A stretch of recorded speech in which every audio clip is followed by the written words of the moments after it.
नमस्कार साथियों, जीएस सब सिविल सर्विस के प्लेटफॉर्म पे आप सभी का स्वागत है। अभी देखोगे 71st बीपीएससी 71st बीपीएससी 13 तारीख को पीटी एग्जाम आपके होने वाले हैं।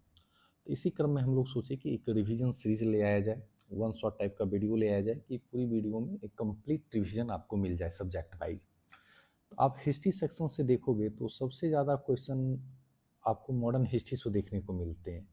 यदि 30 क्वेश्चन पूछे जाते हैं तो 30 में से 20 क्वेश्चंस मॉडर्न हिस्ट्री से रहते हैं और 20 क्वेश्चन कम नहीं होते हैं। और ये वीडियो आप देख लोगे, ये रिवीजन सेशन आप देख लोगे तो उम्मीद है कि मैक्सिमम मार्क्स यहाँ से लेके आ सकते हो। 17 से 18 नंबर आपके आ सकते हैं और एक एक नंबर इम्पॉर्टेंट होता है, ठीक है ना। आज जो हम आधुनिक भारत पढ़ने वाले बड़ी आधुनिक तरीके से पढ़ेंगे, डेट वाइज पढ़ेंगे, गवर्नर जनरल के अंदर पढ़ेंगे, वाइसराय के अंदर पढ़ेंगे, उसके अंदर क्या काम हुए वो सारी चीज़ हम लोग देखने का प्रयास करेंगे। तो 2-2.5 घंटे या 3 घंटे मैक्सिमम में ये सीरीज़ कंप्लीट हो जाएगी। तो लास्ट मोमेंट पे यदि आप ये 2-2.5 घंटे 3 घंटे ये वीडियो देख लिए तो उम्मीद है कि कंसेप्ट के साथ फैक्ट्स भी याद हो जाएंगे। ऐसा नहीं कि सिर्फ हम डेट बताएंगे, उसके अंदर जो भी काम हुए होंगे, जो भी कंसेप्चुअल चीज़ होगी वो हर एक चीज़ को हम लोग डिस्कस करेंगे। तो 2-2.5 घंटे 3 घंटे में हम लोग हिस्ट्री के पूरे सेक्शन को कवर कर लेंगे, मॉडर्न हिस्ट्री के पूरे सेक्शन को 1498 से स्टार्ट करेंगे और 1947 तक हम लोग देखने का प्रयास करेंगे, यानी यूरोपियन कंपनियों का जहाँ से आगमन हुआ था वहाँ से लेकर भारत की आज़ादी तक देखेंगे। तो आई होप हम अपना बेस्ट देंगे, 100% देंगे और उम्मीद है कि जब आप ये लेक्चर देखोगे तो अच्छे तरीके से देखोगे और मेरी कोशिश रहेगी कि हाँ अंडरस्टैंडिंग विकसित की जाए, आपकी समझ विकसित की जाए ताकि आपको मॉडर्न हिस्ट्री से लेकर कोई प्रॉब्लम ना हो, ठीक है ना। क्योंकि एग्ज़ाम में अब ज़्यादा दिन बचे नहीं हैं तो उम्मीद है कि बहुत कुछ आपने पढ़ लिया होगा। तो लास्ट मोमेंट पे आप बहुत से बहुत रिवीजन कर सकते हैं, प्रीवियस ईयर क्वेश्चन बना सकते हैं। इसके अलावा हमें नहीं लगता है कि ज़्यादा कुछ कर सकते, तो नया कुछ करने की कोशिश नहीं करें। प्रीवियस ईयर क्वेश्चन देखें और जो आपने पढ़ा है अभी तक उन सारी चीज़ों को एक बार गो थ्रू करिए, अच्छे तरीके से रिवीजन करिए। इतना ही आप कर लोगे तो प्री की जो कट ऑफ है वो क्वालिफाई आप कर सकते हो। ऐसा नहीं कि हमें हर चीज़ की 100% तैयारी होनी चाहिए। 100% के पीछे जाओगे तो हो सकता है कि 50% भी अचीव ना कर पाओ, ठीक है ना। तो चलिए हम लोग मॉडर्न हिस्ट्री देखते हैं। इसे रिवीजन सेशन भी कह सकते हैं, मैराथन सेशन भी कह सकते हैं, अलग अलग नामों से लोग संबोधित करते हैं, ठीक है। बाद बाकी हम लोग चलिए मॉडर्न हिस्ट्री के एक एक क्रम को देखते हैं कि डेट वाइज जितने भी घटनाक्रम घटित हुए उन सारी चीज़ों को हम लोग पढ़ने का प्रयास करेंगे। अब देखोगे भारत देखोगे तो प्राचीन समय से ही एक अमीर देश था जिसे सोने की चिड़िया कहते थे। अब देखो पहले लूटने के लिए अरब और तुर्क आए, अरब और तुर्क, है ना। लूटने के लिए पहले अरब और तुर्क आए। यूरोपियन सोचे लुटेरे बनकर जाएंगे तो पहले से लोग सचेत हैं। तो क्या सोचे यूरोपियन, सोचे हम भारत तो जाएंगे लेकिन लुटेरा बनकर नहीं जाएंगे। यूरोपियन व्यापारियों के भेष में लुटेरे थे तो लुटेरे परंतु व्यापारियों का चोला पहन कर आए थे। इनको मालूम था कि यही एक रास्ता है भारत में प्रवेश करने का as a traders, as a traders, ठीक है ना। समय शुरू होता है, वो दिन था 17 मई 1498, ठीक है ना। आप बस डेट पे ध्यान दीजिए, हम एक एक चीज़ को अच्छे तरीके से समझा देंगे। 17 मई 1498 का वह दिन था, यूरोपियन ने सबसे पहले भारत की पवित्र धरती पर अपना गंदा कदम रखा था। सबसे पहले जो भारत आए थे वे थे पुर्तगीज। कब आए थे? 17 मई 1498 को। कहाँ पहुँचे थे? कालीकट, कालीकट पहुँचे थे, ठीक है ना। वर्तमान में उसे कोझिकोड भी बोला जाता है, ठीक है। एक फेमस सेलर था जिसका नाम था वास्को डेगामा। फेमस सेलर कौन थे? वास्को डेगामा, ठीक है। इसको लेकर आने वाले जो व्यक्ति थे गुजराती मर्चेंट थे, उनका नाम था अब्दुल मजीद। इसी की मदद से वास्को डिगामा भारत आए थे, कालीकट बंदरगाह पर पहुंचे थे। कालीकट को आज की तारीख में क्या बोला जाता है, अभी ऊपर जस्ट ही बताया था, कोझिकोड कहते हैं। और ये वर्तमान में देखोगे कहाँ पे है, केरल। कहाँ है वर्तमान में, केरल में। जिस समय वह कालीकट पहुंचे थे उस समय वहाँ के राजा थे जमोरिन, किंग जमोरिन। कौन थे वहाँ के राजा, king Zamorin. Vasco da Gama एक ट्रेडर्स के रूप में भारत आए और यहाँ से सामान ले जाकर यूरोपियन मार्केट में बेचा। भारत से जो सामान बेचा उसे सारा खर्चा काट के 60% मुनाफा हुआ। ठीक, कितना परसेंट, 60%। सोचिए कि मतलब सारा खर्चा यदि काट दिया जाए तब पर भी उन्हें बच रहा है 60%। ठीक है ना। अब 1502 में देखोगे पहले फैक्ट्री की स्थापना की गई पुर्तगाली के द्वारा। कहाँ की गई, कोचीन में। ठीक है, जिसे कोची के नाम से भी जानते हैं। पुर्तगाली का देखोगे first governor Francisco de Almeida. Francisco de Almeida Cochin को अपनी राजधानी बना दिया और ब्लू वाटर पॉलिसी भी शुरू किया। ब्लू वाटर पॉलिसी भी शुरू किया। पुर्तगाली की गंदी नज़र थी किस पे, गोवा पे। पुर्तगाली की गंदी नज़र थी गोवा पे और उनका कहना था हमें समुद्र पर ज़्यादा नज़र रखने की ज़रूरत है एज कम्पेयर टू लैंड्स, क्योंकि समुद्र ज़्यादा ज़रूरी है। ठीक है ना। गोवा पे नज़रें थी उनकी। और गोवा पर शासन किसका था, बीजापुर के शासक का, है ना। गोवा पे देखोगे शासन था बीजापुर के शासकों का। सॉरी। गोवा पे कब्जा करने के लिए पुर्तगाली ने मदद मांगी विजयनगर एम्पायर से। एक शासक थे कृष्णदेवराया, जिन्हें आंध्र बोझा के नाम से जाना जाता है। कृष्णदेवराया, इनका एक और नाम है आंध्र आंध्र आंध्र बोझा। ठीक है, आंध्र बोझा के नाम से भी जाना जाता है। ठीक है, कृष्णदेवराय की मदद से बीजापुर के सुल्तानों को हराया और 1510 में देखोगे तो गोवा पर कब्जा कर लिया। Goa was capture. ठीक है। आगे देखोगे 1510 में पुर्तगाली गवर्नर थे Alfonso de Albuquerque. Alfonso de Albuquerque. और इनकी एक बात और जानोगे तो बैन द सती प्रैक्टिस, सती प्रथा पे बैन लगाने वाले जो पुर्तगीज गवर्नर थे वो थे अल्फांसो दी अल्बुकर्क। ठीक है। और देखो फिर 1530 के क्रम को जब हम लोग देखेंगे, पुर्तगाली ने राजधानी को ट्रांसफर कर दिया था कोचीन से गोवा, जो गोवा को कैप्चर किया गया था। ठीक है, कैपिटल वाज ट्रांसफर्ड। ठीक है, कैपिटल वाज ट्रांसफर। इसको करने वाले जो गवर्नर थे वो थे नीनो दा कुन्हा। कौन ट्रांसफर किए थे, नीनो दा कुन्हा। ठीक है। आगे देखोगे अब पुर्तगाली अपने शासन को और भी एक्सपेंसिव मतलब यानी बढ़ाना चाहते थे। ठीक है, बढ़ाना चाहते थे। अब उनकी नज़र पड़ी दमन और द्वीप पर। दमन और द्वीप पे, है ना, द्वीप और दमन यहाँ देख रहे हो, है ना। 1535 में द्वीप कैप्चर, 1559 में दमन कैप्चर। ठीक है ना। और यहाँ भी जो देखोगे गवर्नर जनरल थे नीनो दा कुन्हा। ठीक है, उस समय दमन और द्वीप बहुत बड़ा क्षेत्र हुआ करता था, जो हमारा देखोगे प्रेजेंट डे बॉम्बे है ना, प्रेजेंट डे मुंबई है, उसी का हिस्सा हुआ करता था। ठीक है ना। अब आगे देखोगे तो आप लोग, है ना, पुर्तगाली भारत आ गए थे और अंग्रेजों का मन, है ना, अंग्रेजों का मन देखोगे क्या हो रहा था, लबलबा रहा था। पुर्तगाली तो पहले से भारत आ गए थे, अंग्रेजों का मन लबलबा रहा था और अंग्रेज चाह रहे थे हम भी तो भारत जाएं, परंतु वो बहुत चालाक थे, है ना। कोई भी चीज़ अंग्रेज रैंडम नहीं करते थे, वे हर एक चीज़ को अच्छी प्लानिंग करते थे, यानी they have done their work properly. पहले भारत किसी को भेजते थे, है ना, सुनने पहले वो भारत किसी को भेजे, सोचे कि जाके देखो कि जितना हवा है बकाई में भारत में उतना चीज है या नहीं है, बकाई में भारत सोने की चिड़िया है या नहीं है, पहले जाके वहां पे देखो। तो 1582 एक आदमी को भारत भेजा देखने। ठीक है ना, एक आदमी को भारत भेजा देखने, जिसका नाम क्या था, रॉल्फ फिच। रॉल्फ फिच यह वही व्यक्ति है जो अकबर के दरबार में 1582 में आया था और यह भारत देखने सिर्फ आया था। किसके दरबार में आया था, अकबर के दरबार में, और सिर्फ भारत देखने आया था। और रॉल्फ फिच ने ही बताया ब्रिटेन में जाके कि सच में भारत सोने की चिड़िया है, हमें वहाँ जाना चाहिए। कौन बताया था, रॉल्फ फिच। और रॉल्फ फिच की रिपोर्ट पे 1599 में देखोगे एलिजाबेथ प्रथम जो थी वहाँ की महारानी, उनके द्वारा एक शाही कानून पास किया गया जिसे हम रॉयल चार्टर बोलते हैं। अब आगे देखोगे 1600 ब्रिटिश ईस्ट इंडिया कंपनी बनके हो जाती है तैयार। ठीक है ना।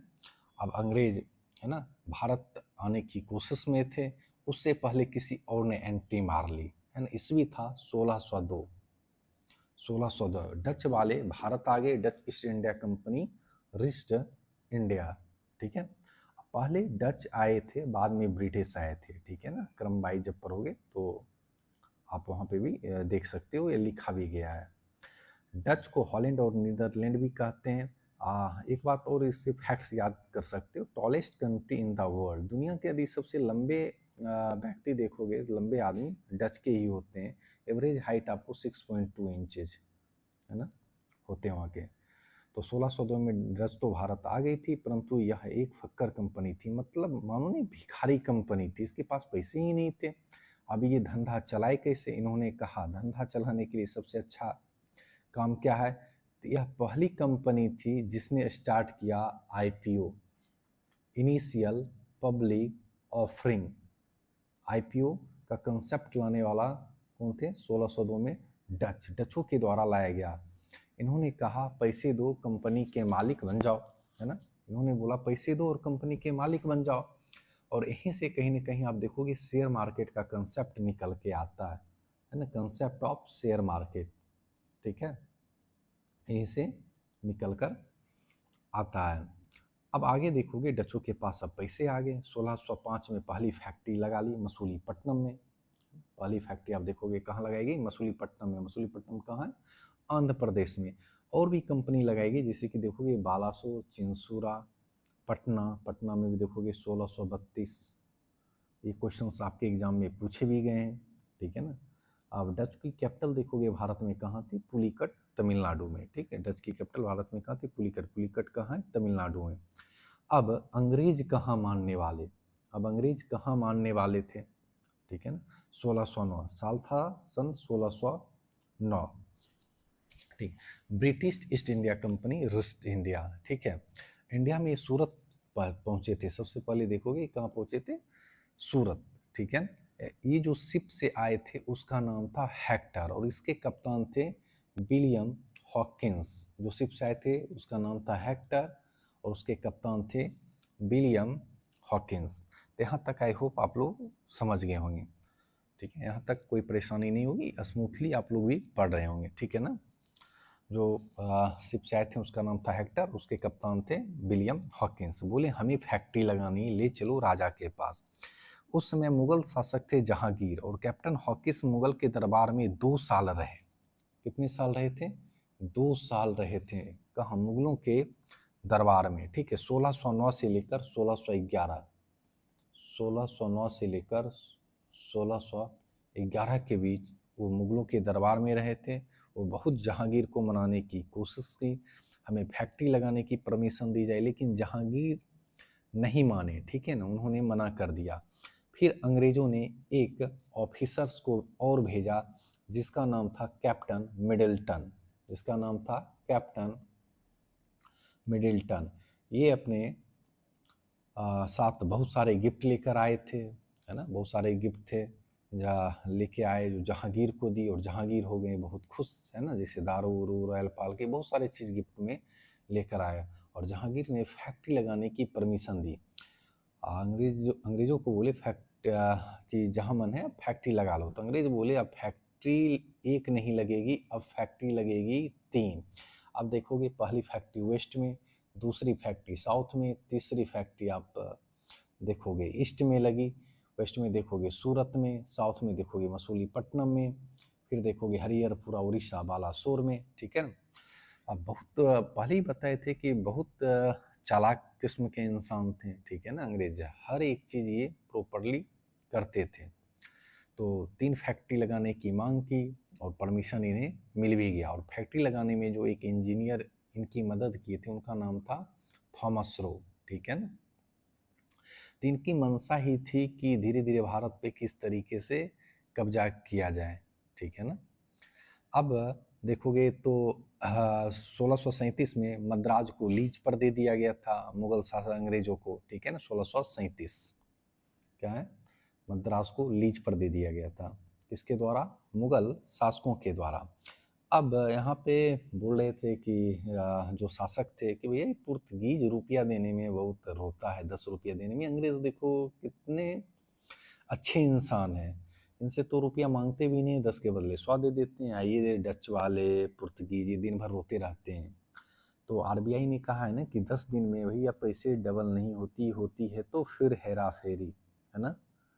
यही कंसेप्ट यहाँ के शासकों को समझ आ नहीं रही थी, ठीक है ना। अंग्रेज टैक्स पे टैक्स दे रहे थे, उनका तो मंशा कुछ और था, ठीक है। अब यहाँ जब देखोगे 1637 में मद्रासों को जब लीज पर दे दिया, अब आगे के क्रम को हम लोग देखेंगे तो 1661 में देखोगे पुर्तगाली का शासन अब बम्बई में, और यह बम्बई जो था बहुत इम्पॉर्टेंट जगह था। 1661 का देखोगे बम्बई काफ़ी इम्पॉर्टेंट जगह था, वहाँ शासन किसका था, पुर्तगाली का शासन था बम्बई में, और यह बहुत इम्पॉर्टेंट जगह था और अंग्रेज के द्वारा बम्बई में व्यापार किया जाता था। अब 1661 में देखोगे पुर्तगाल के राजा हेनरी, पुर्तगाल के राजा कौन थे, हेनरी, है ना, हेनरी फोर, और ब्रिटिश किंग, पुर्तगाल के राजा थे हेनरी, और ब्रिटिश किंग यहाँ व्यापार करने के लिए बहुत ज़्यादा टैक्स मांग रहे थे, ठीक है ना।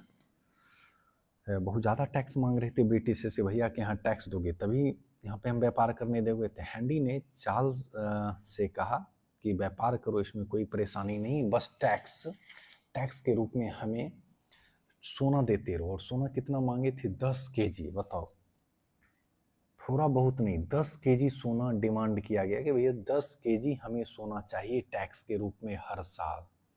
अंग्रेज ने बोला ये तो बहुत ज़्यादा टैक्स मांग रहा है भाई साहब, दंगल करवाएंगे क्या, है ना। अब देखोगे क्या हुआ, है ना। आगे हेनरी जॉर्ज की बहन थी कैथरीन ब्रिगेंजा, ठीक है, कैथरीन ब्रिगेंजा, और अंग्रेज के राजा थे किंग्स चार्ल्स द्वितीय ने शादी कर ली, और पुर्तगाली वो क्या किया, बम्बई को दहेज के रूप में दे दिया। पुर्तगाली ने क्या किया, बम्बई को दहेज के रूप में दे दिया। किसको दे दिया दहेज के रूप में, ब्रिटेन को दे दिया, ब्रिटेन को दे दिया। Bombay was given as dowry, कब, 1668 में। अब देखोगे 1668 में क्या हुआ, डॉरी के रूप में किसको दे दिया, पुर्तगाली ने बम्बई को दे दिया अंग्रेजों को, ठीक है। अब 1639 में देखोगे अंग्रेजों ने अपना पहला फोर्ट बनाया, कौन सा, सेंट जॉर्ज मद्रास में। 1668 में देखोगे फोर्ट बम्बई, 1698 में फोर्ट विलियम बनाया गया, ठीक है। अब देखोगे यहाँ पे फोर्ट बनाया जा रहा था। अब राजाओं ने कहा कि भैया किला क्यों बना रहे हो। अब राजाओं का पूछो भैया कि आप यहाँ आके कुछ भी थोड़ी कर सकते हो। राजाओं ने पूछा कि भैया किला क्यों बना रहे हो, ठीक है ना। अंग्रेज थे कि भैया कि कैसे विस्तार किया जाए, ठीक है ना। अब भारत में अपना विस्तार को बढ़ाया जाए, ठीक है, भारत में किलेबंदी किया जाए। उनकी तो मंशा कुछ और थी। राजाओं ने कहा भैया किला क्यों बना रहे हो। अंग्रेज ने बोला साहब किला थोड़ी ना, फैक्ट्री लगाने के लिए वेयर हाउस बना रहे हैं साहब। राजाओं ने बोला अच्छा अच्छा ठीक है, बना लो बना लो। अंग्रेज अब युद्ध की तैयारी में जुट गए थे। धीरे धीरे ब्रिटेन से अपने साथ हथियार लेकर आ रहे थे। और बंगाल में देखोगे तो अंग्रेजों की सबसे गंदी नज़र थी, अंग्रेजों की गंदी नज़र यदि थी सबसे ज़्यादा तो कहाँ थी, बंगाल में, क्योंकि यहाँ की भूमि बहुत ही उपजाऊ थी। यहाँ 3 चीज़ें बहुत ज़्यादा हो सकती थी जो इंटरनेशनल मार्केट में देखोगे तो बहुत अच्छे दामों पे बिक सकती थी। पहला था, देखो फर्स्ट देखोगे तो फर्स्ट में था चाय, सेकंड देखोगे तो ओपियम, और तीसरा देखोगे तो नील, ठीक है ना। ओपियम है ना, जिसे अफीम कहते हैं। अब पूरी सोचते थे कि भैया पूरी दुनिया को नशाखोर कर दिया जाए, नशाखोर हो जाए और न लड़ने वाला कोई बचे ही ना इस दुनिया में, ठीक है ना। अंग्रेजों को बंगाल पे कब्जा चाहिए था, परंतु औकात नहीं थी, क्योंकि यहाँ एक क्या था, मुगल का मजबूत शासक था औरंगजेब। औरंगजेब उसी का शासन था ना उस टाइम, औरंगजेब का शासन था, और औरंगजेब से पंगा लेना नहीं था, क्योंकि उतनी औकात नहीं थी कि औरंगजेब से वो पंगा ले पाते। बीच में एक और कांड होता है, 1616 में डेनिस भी भारत आ गए, जिसे आप डेनमार्क के नाम से भी जानते हैं, 1616 में, ठीक है। और देखोगे डेनिस है ना, ये बहुत ठंडे वाला देश है, इनको भी मसाले की जरूरत थी। भी सोचे भैया भारत से मसाले उसे ला के हम अपने देश लाएं और यहाँ पे सेल करें, ठीक है। इन्होंने जो अपनी पहली फैक्ट्री देखोगे कहाँ लगाई थी, इन्होंने भी फैक्ट्री लगाने की डिमांड की, तो पहली फैक्ट्री देखोगे श्री रामपुर, है ना, श्री रामपुर में लगाया गया। कहाँ है, बंगाल में। और इन्होंने अपनी राजधानी भारत में देखोगे त्रिमकेवार कहाँ पे है, तमिलनाडु में है। तो यहाँ तक आई होप क्लियर हो गया होगा, ठीक है ना। अब इसी बीच में देखोगे 1664 का समय आया, है ना, 1664 का टाइम आ गया। अंग्रेज के पुराने दुश्मन जिनका नाम है फ्रेंच, ये भी भारत पहुंच गए। 1664 ईस्ट इंडिया कंपनी भी भारत पहुंची। उस टाइम वहाँ के शासक हुआ करते थे हेनरी लुइस। कौन थे उस टाइम के शासक,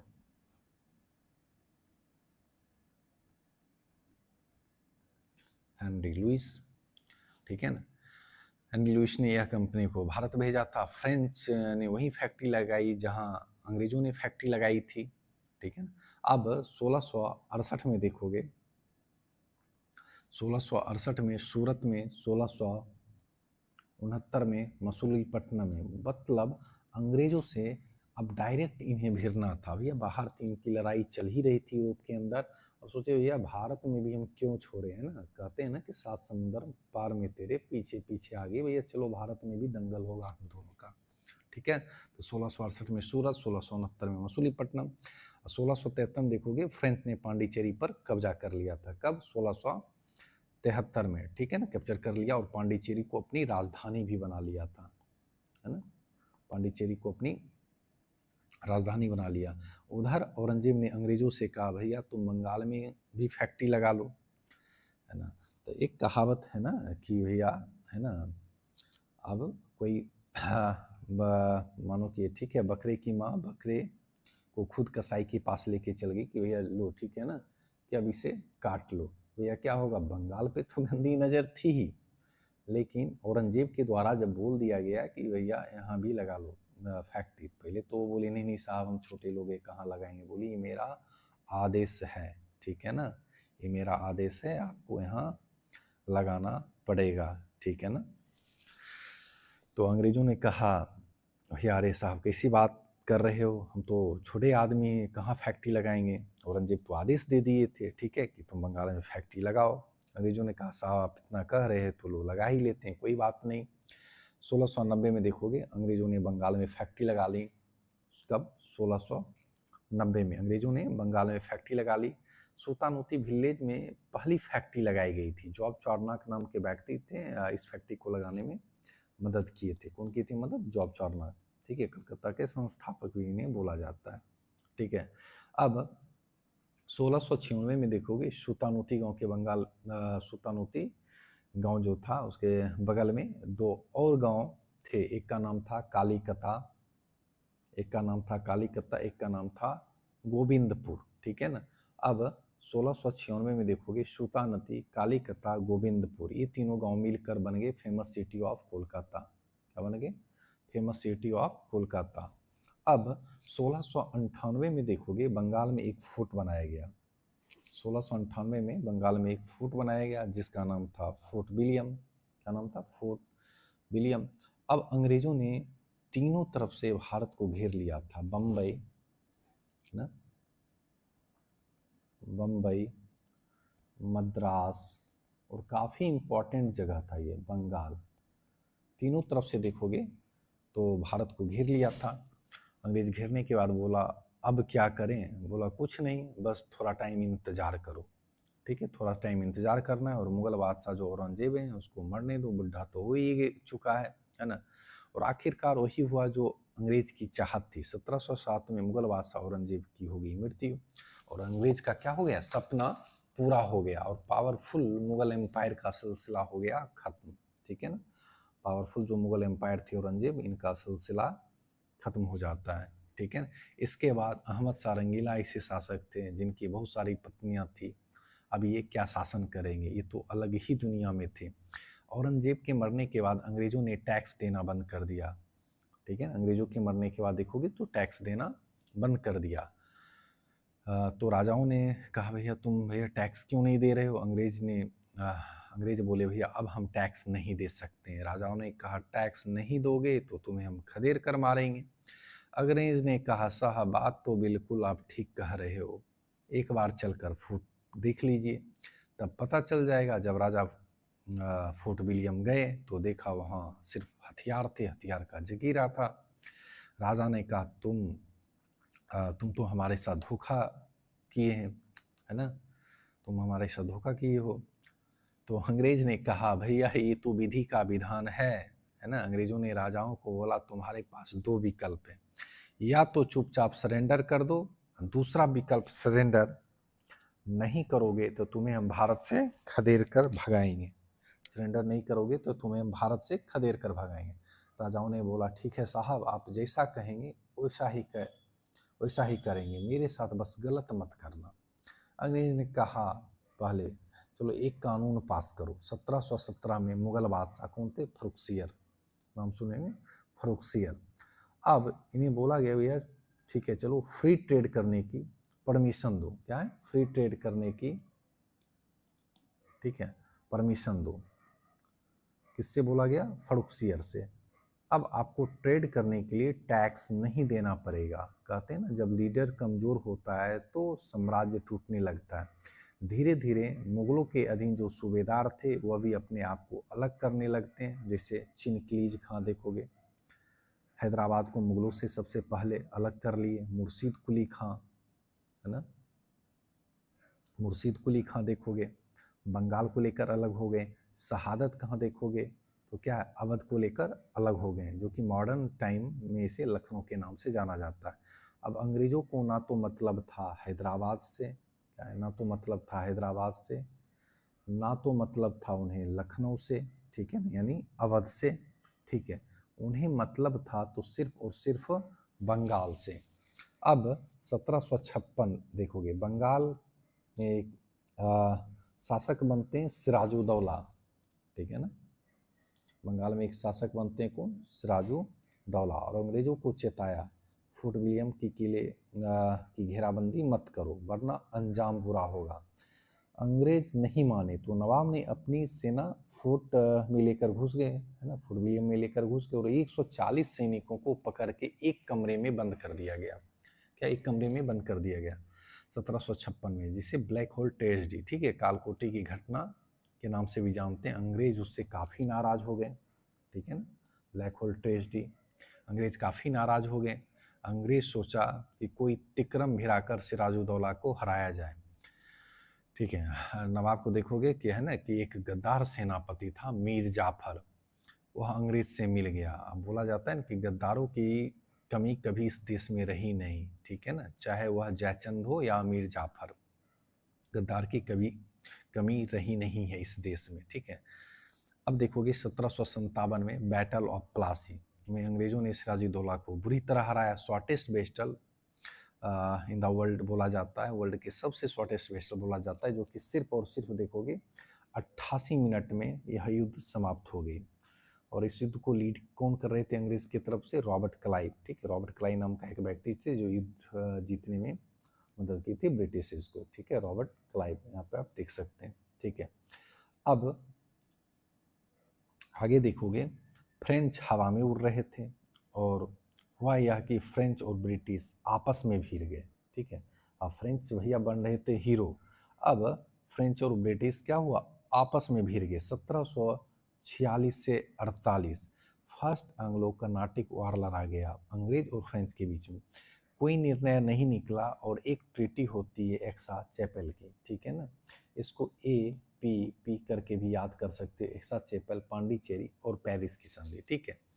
अब देखोगे दूसरा जो युद्ध लड़ा गया 1749 से 1754, सेकेंड एंग्लो कर्नाटक वार, इसका भी देखोगे कोई रिजल्ट नहीं निकला और यहाँ एक ट्रीटी साइन होती है, ट्रीटी ऑफ पांडिचेरी।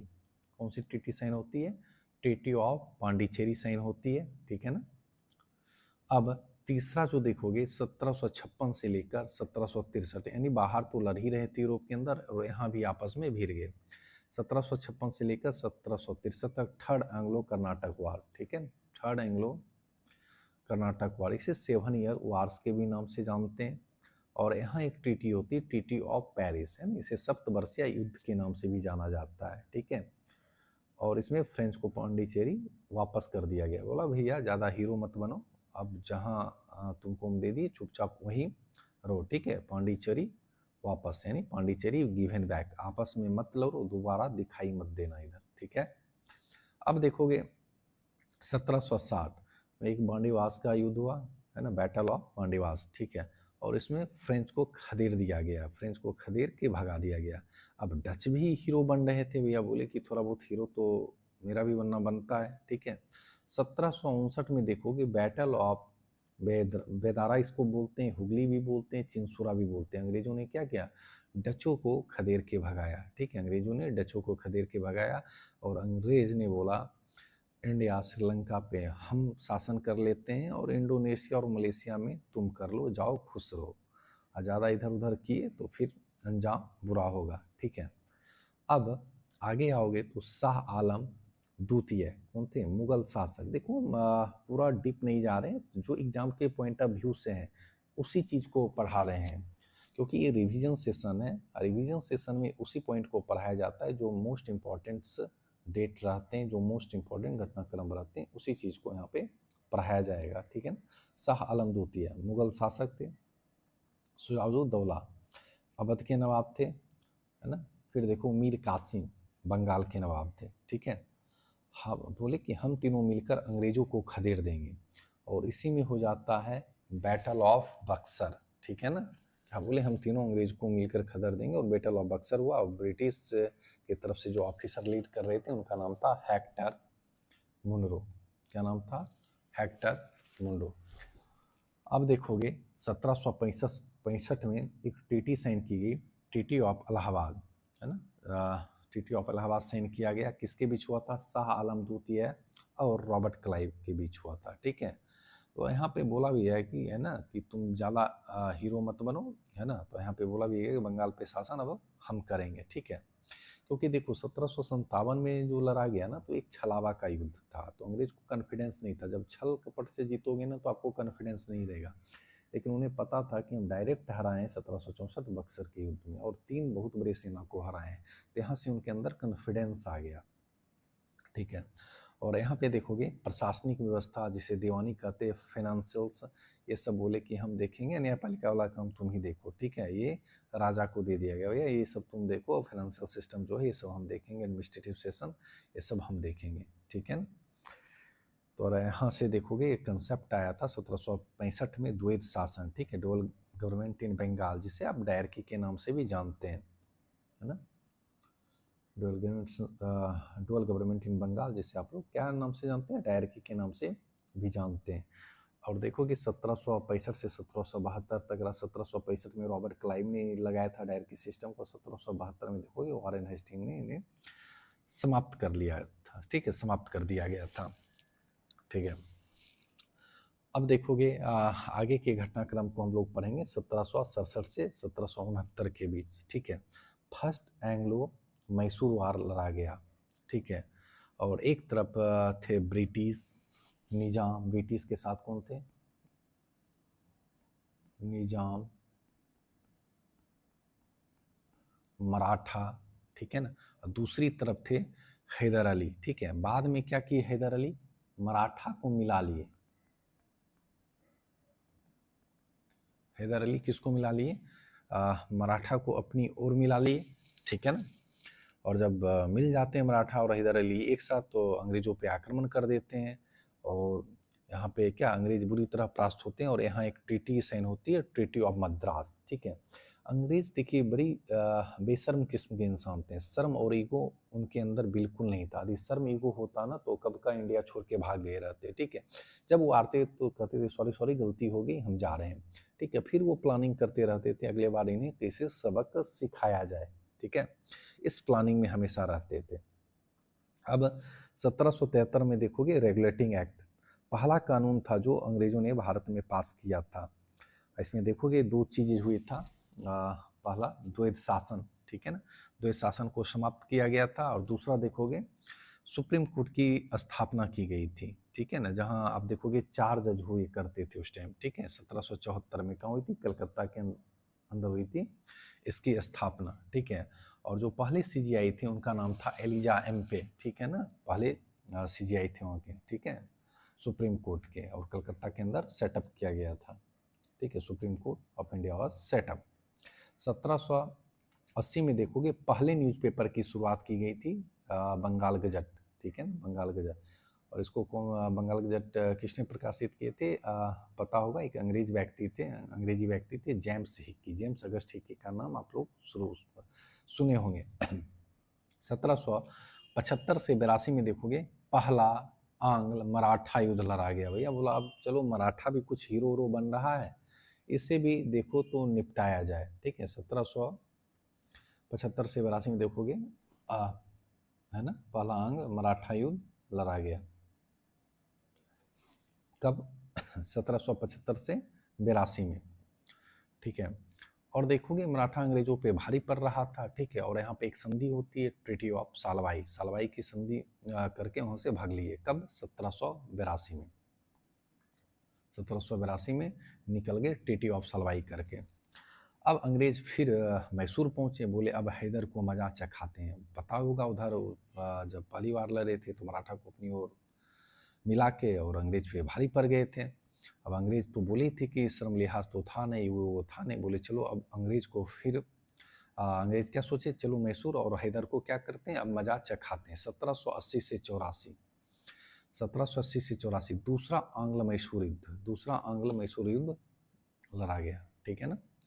और अंग्रेजों ने क्या की, हैदर अली की हत्या कर दी। Hyder Ali was killed. कब? 1782। इसके बाद देखोगे इसके बेटे ने टीपू सुल्तान ने कमान संभाली। फिर जब अंग्रेजों पे भारी पड़ा तो मंगलौर की संधि करके चले गए, भाग गए वहाँ से। कब? 1784 में। अब 1784 में देखोगे तो वारेन हेस्टिंग के टाइम एक व्यक्ति थे विलियम जॉन्स, जिन्होंने एशियाटिक सोसाइटी ऑफ बंगाल की स्थापना की थी। चार्ल्स विल्किंस ने पहली बार देखोगे गीता को अंग्रेजी में अनुवाद किया था। और यहाँ थोड़ा एक स्टोरी और बताते हैं वारेन हेस्टिंग्स से, कि एक व्यक्ति थे, क्या ये बंगाल के उस टाइम राजा थे, राजा चैत सिंह, ठीक है। उनसे काफ़ी इनकी अच्छी दोस्ती थी, ठीक है। बनारस के एक राजा थे चैत सिंह, हेस्टिंग्स काफ़ी अच्छी दोस्ती थी। और इसमें एक देखोगे मर्डर केस में बचाने के लिए हेस्टिंग को कुछ घूस लेते पकड़ा गया, है ना। और न्यूज़ के पेपर में बहुत खबर छप गई। तो वारन हेस्टिंग्स पे क्या चलाया गया, इम्पीचमेंट चलाया गया और इन्हें बाद में इंग्लैंड बुला लिया गया, ठीक है ना। देखोगे 1785 में इन्हें वापस भी बुला लिया गया। और 1784 में देखोगे पिट्स इंडिया एक्ट कानून पास किया गया, ठीक है। कब? 1784 में पिट्स इंडिया एक्ट कानून को पास किया गया। मतलब ईस्ट इंडिया कंपनी सिर्फ ब्रिटिश के रिप्रेजेंटेटिव है, यहाँ नहीं कि मतलब वहाँ सिर्फ कंपनी के रूप में गई है, ना कि वहाँ पे शासन करने गई है, ठीक है। तो महारानी जो थी ना, क्लच हमेशा अपने हाथों में रखती थी कि भैया कुछ भी करोगे तो हमें रिपोर्ट चाहिए, ऐसे नहीं कि हवा में उड़ के भारत में कुछ भी कर रहे हो, ठीक है, ऐसा नहीं है। अब देखोगे हम लोग लॉर्ड कार्नवालिस पढ़ेंगे 1786 से 93। 1786 में लाया गया concept of civil services, concept of civil service ICS, ठीक है। और देखोगे यहाँ क्या बदमाशी होता था, पेपर लंदन में होता था, ठीक है। पेपर कहाँ होता था? लंदन में होता था। यदि भारतीय सिविल सर्वेंट बनना चाहते तो मैक्सिमम एज भी यहाँ क्या कर दी गई थी, 21 साल। और पेपर कहाँ होगा? लंदन में। बताओ कितना बदमाशी पे उतरे हुए थे, ठीक है। लेकिन तब पर भी देखोगे भारतीय कहाँ, भारतीय में टैलेंटों की कमी नहीं होती है। और पहले भारतीय जिन्होंने पेपर निकाला था वे थे सत्येंद्रनाथ टैगोर। कब? 1862 में सत्येंद्रनाथ टैगोर। अब अंग्रेजों ने फिर बोला वापस, है ना, कि मैसूर चलते हैं, इस बार टीपू को सबक सिखाते हैं। बोले ना कि अंग्रेज अंदर अंदर बहुत कुछ करते रहते थे कि वो यदि वो हार गए एक बार तो वो प्लानिंग करते रहते थे अगली बार इन्हें सबक कैसे सिखाया जाए। क्या बोले, अब मैसूर चलते हैं, इस बार टीपू को सबक सिखाते। 1789 से 92, ठीक है। इसमें हुआ थर्ड आंग्लो मैसूर युद्ध। मैसूर की राजधानी पता होगा, श्रीरंगपट्टनम के पास घेर लिया गया, है ना, अंग्रेजों ने टीपू को, ठीक है। वहाँ पे एक ट्रीटी साइन होती है श्रीरंगपट्टनम की, ट्रीटी ऑफ श्रीरंगपट्टनम साइन होती है और संधि को साइन करवाया। इस बार टीपू कहीं ना कहीं अंग्रेजों के सामने कमजोर पड़ जाते हैं। इस युद्ध के बाद देखोगे 50%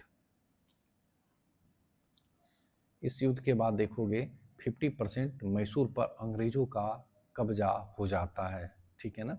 अब 1793 में देखोगे अंग्रेजों ने अस्थाई बंदोबस्त लाया, ठीक है। कौन थे उस टाइम? कॉर्नवालिस।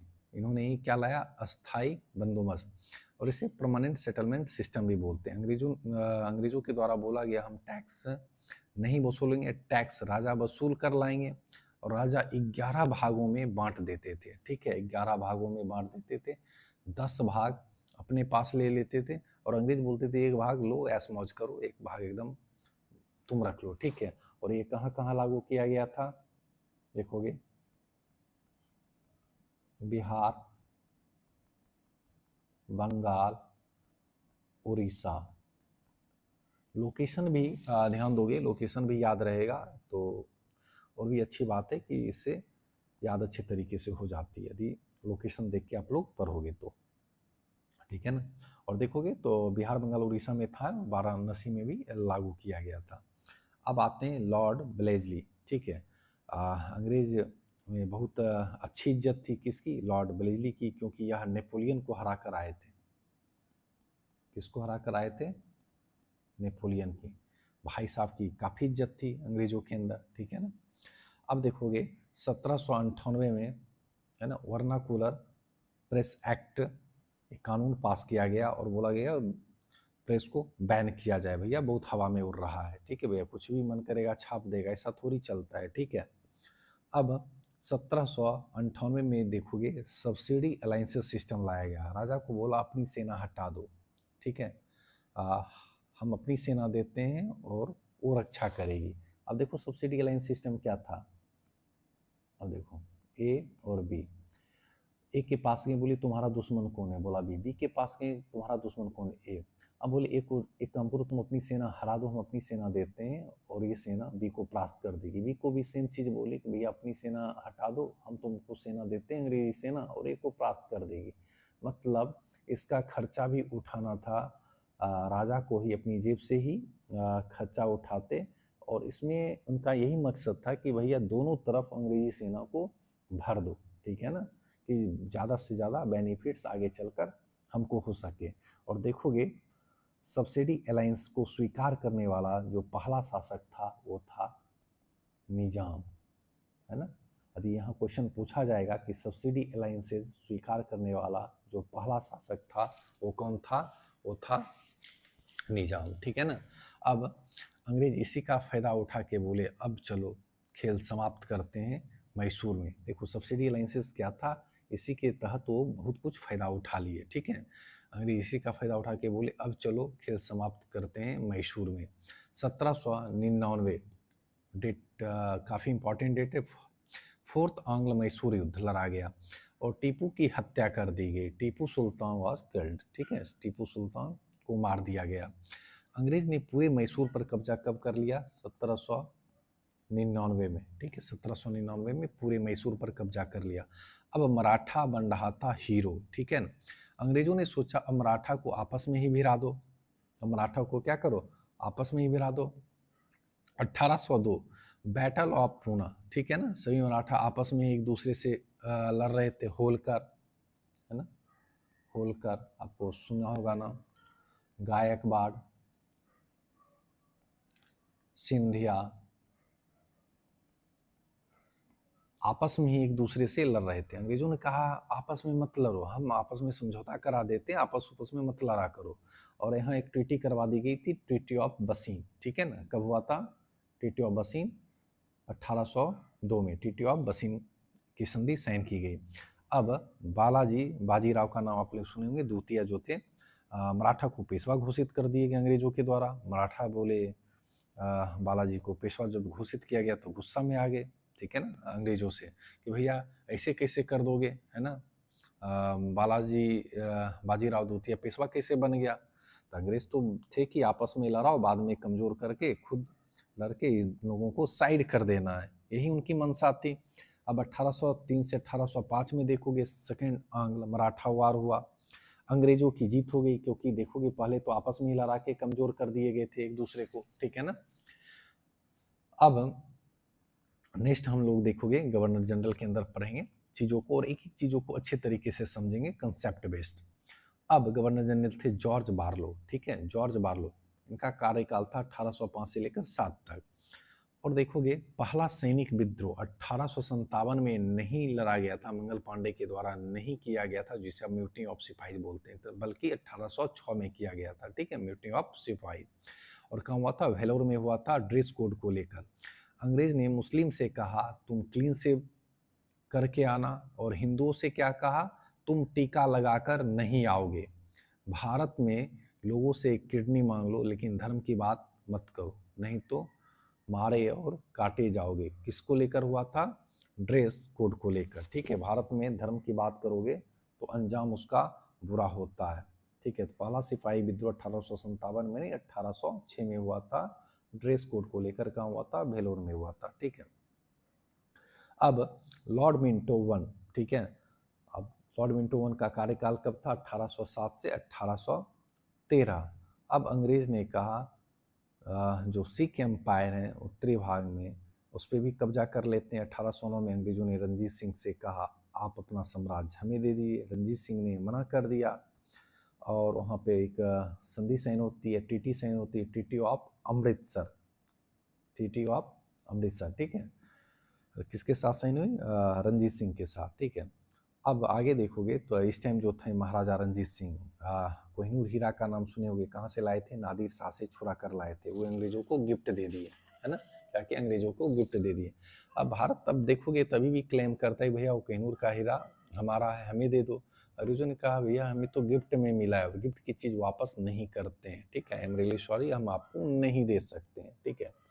अब 1813 में देखोगे एक कानून पास होता है जिसका नाम है चार्टर एक्ट, ठीक है, जिसका नाम है चार्टर एक्ट 1813 में।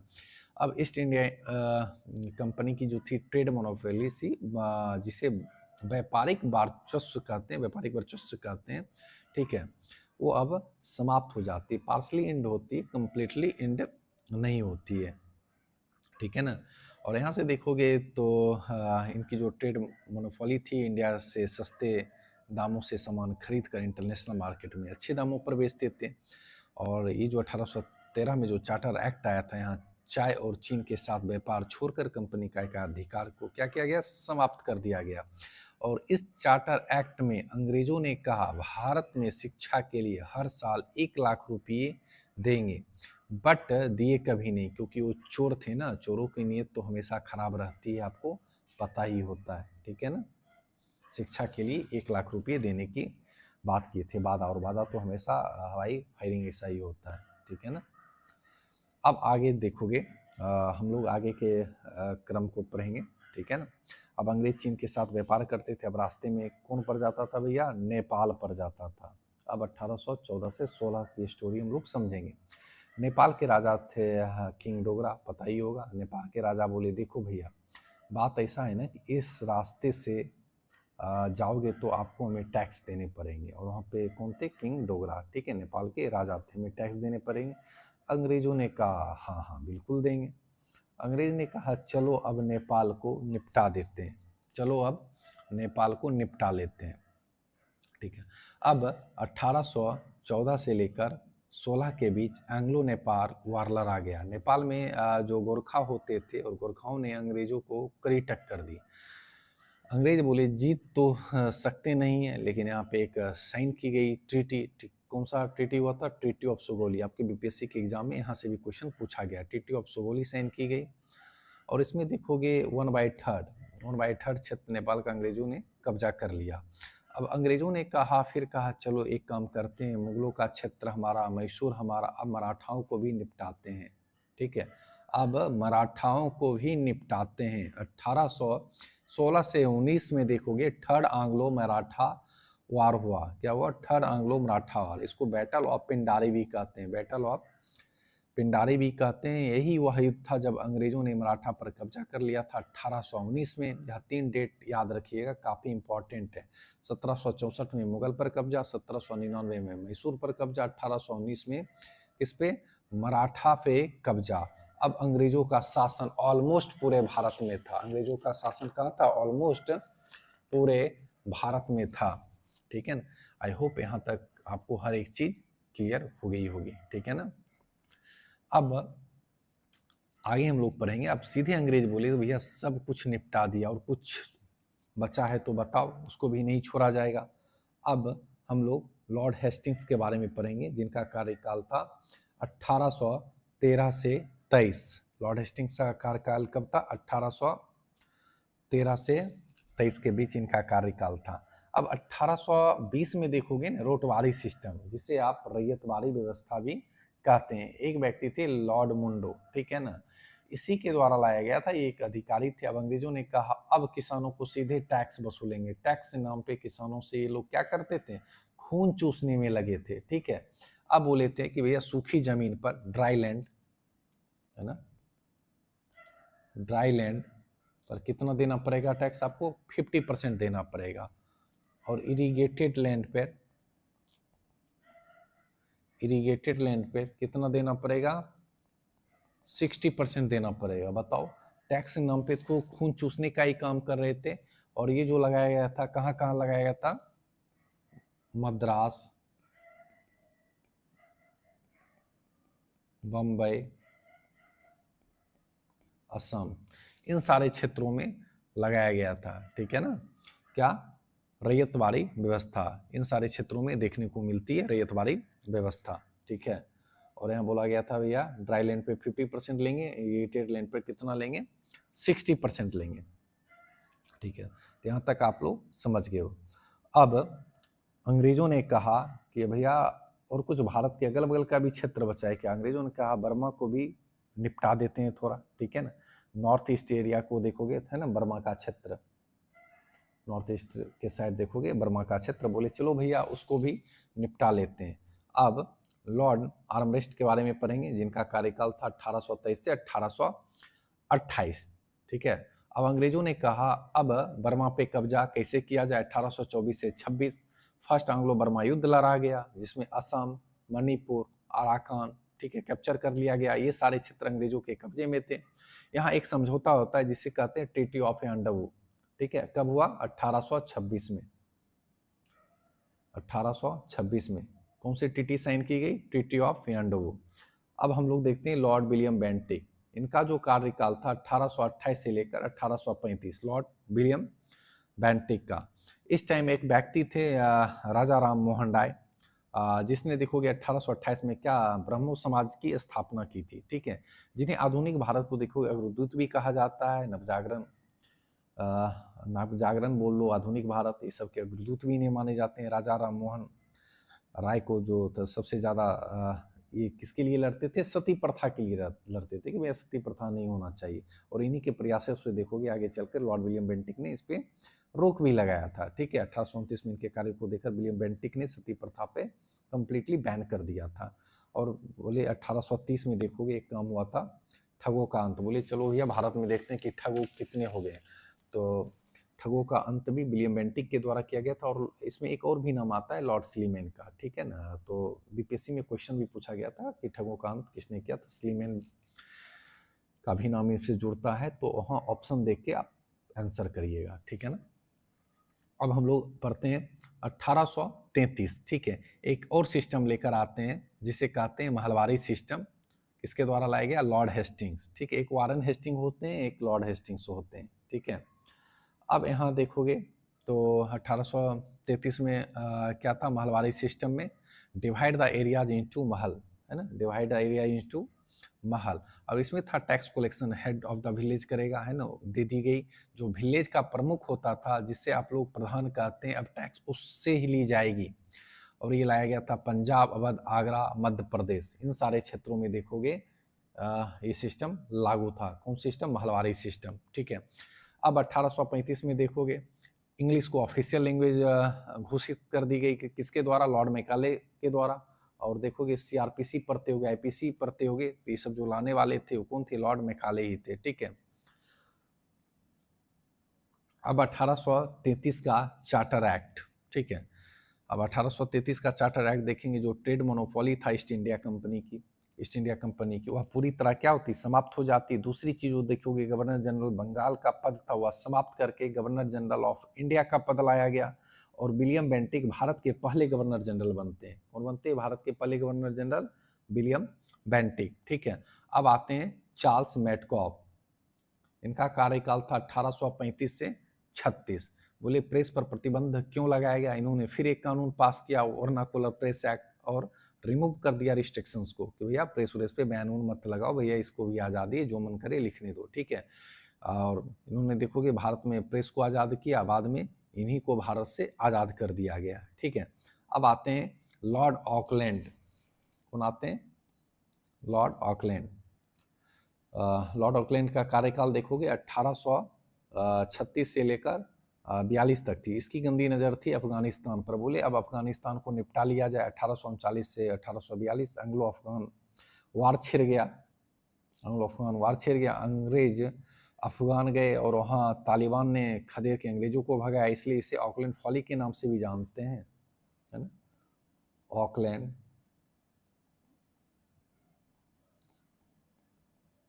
ऑकलैंड फॉली के नाम से भी जानते हैं। अंग्रेज के यहाँ बहुत बदनामी हुई।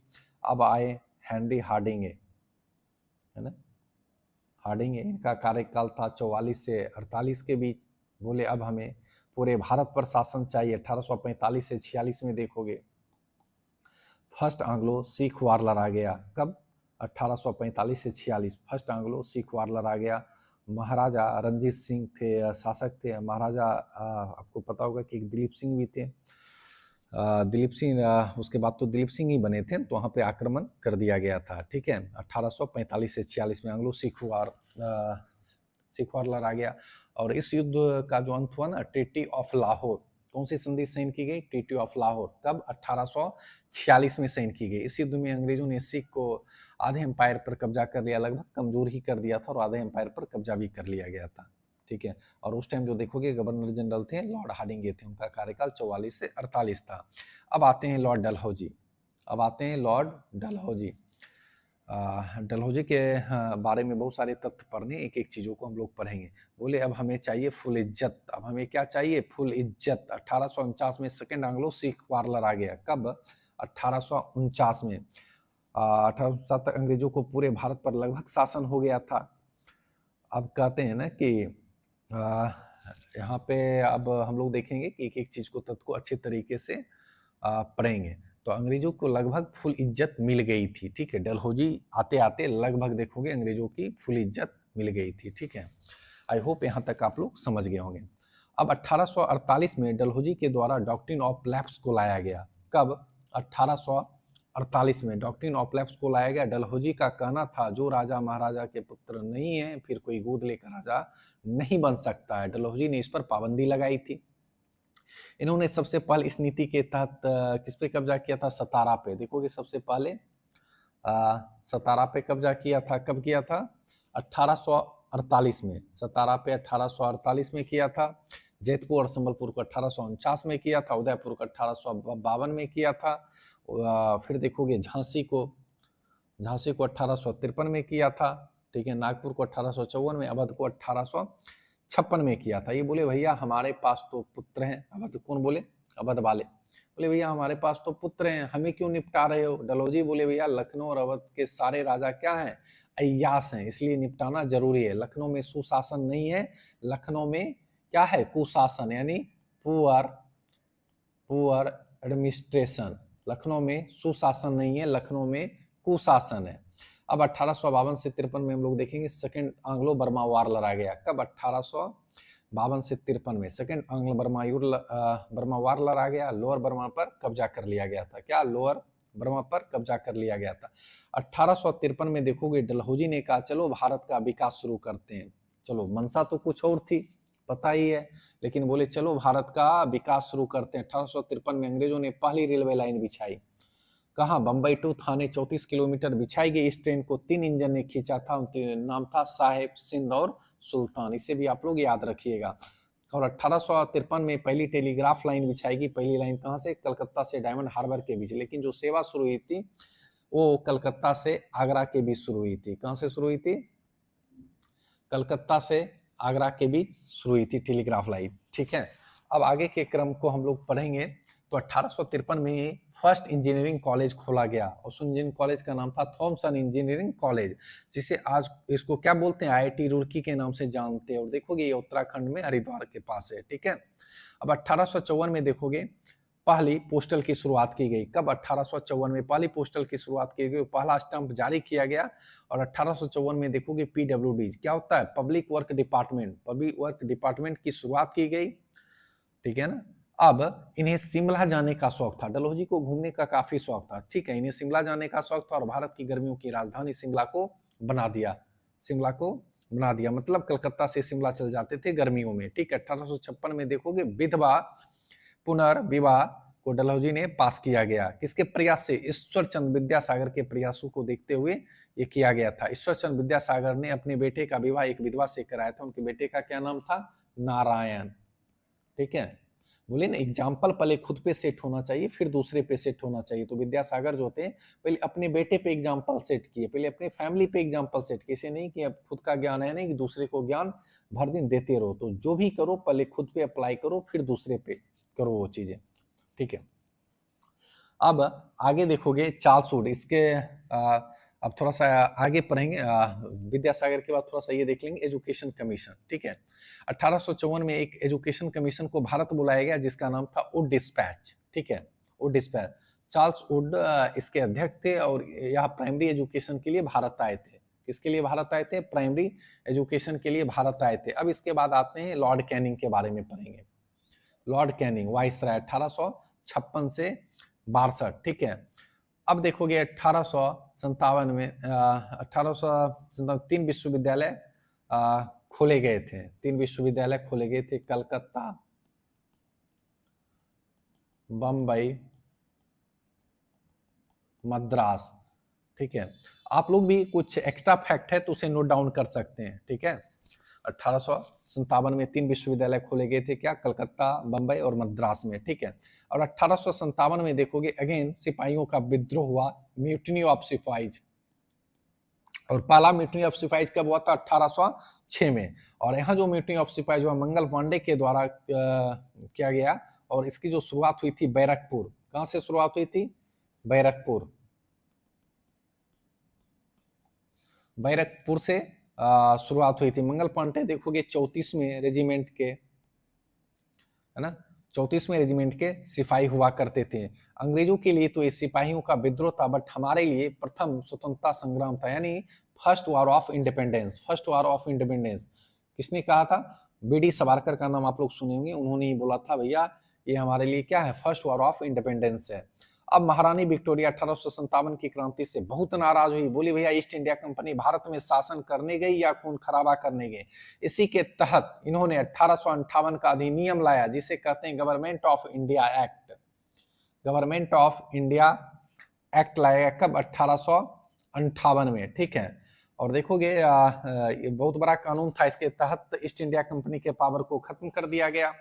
क्राउन ने अपने हाथों में ले लिया पावर को, ठीक है ना। गवर्नर जनरल का पद यहाँ समाप्त करके किस पद को लाया गया था? वाइसराय का पद बनाया गया था। और लॉर्ड कैनिंग भारत के पहले वाइसराय थे, अंतिम गवर्नर जनरल थे इंडिया के और पहले वाइसराय थे भारत के, ठीक है। अब मालूम है कि अंग्रेज किसानों से जबरदस्ती नील की खेती करवाते थे। आगे के क्रम हम लोग पढ़ेंगे, 1857-58 तक हम लोग पढ़ लिए हैं, ठीक है। और यहाँ तक आई होप एक एक चीज क्लियर हो गया होगा। अब 1856 में एक क्रम को और देखेंगे, 56 1859 में हुआ था इंडिगो रिवॉल्ट, ये डेट गलत दिया हुआ है, आप लोग सुधार कर लें। अब मालूम है कि अंग्रेज किसानों से जबरदस्ती नील की खेती करवाते थे और नील की खेती करने से क्या होती थी? धरती बंजर हो जाती थी। और अंग्रेज ये भी कहते थे कि भैया नील उगाकर सिर्फ तुम मुझे दोगे। बताओ कितने बदमाशी पे उतरे हुए थे, मतलब पूरा खून चूस कर ही मानेंगे। और 1859 में क्या हुआ? Indigo revolt. क्या हुआ? 1859 में इंडिगो रिवॉल्ट हुआ। कहाँ हुआ था? पश्चिम बंगाल के नादिया डिस्ट्रिक्ट में। पश्चिम बंगाल में एक जगह है नादिया डिस्ट्रिक्ट, वहीं हुआ था। दिगंबर विश्वास और विष्णु विश्वास ये दोनों मिलकर किए थे, इसे विश्वास बंधु के नाम से भी जानते हैं। इस विद्रोह का जिक्र देखोगे तो कहाँ दिया गया है? नील दर्पण में दिया गया है, नील दर्पण में मिलता है। लिखे कौन थे? दीनबंधु मित्र। नील दर्पण लिखने वाले जो थे व्यक्ति, उनका नाम था दीनबंधु मित्र। अब 1860 में देखोगे आईपीसी, ठीक है, इंडियन पैनल कोड वाज पास, ठीक है। इसमें क्या था? आईपीसी में इंडियन पैनल कोड पास जो हुआ था, अपराधियों को सजा देने के लिए आईपीसी पास किया गया।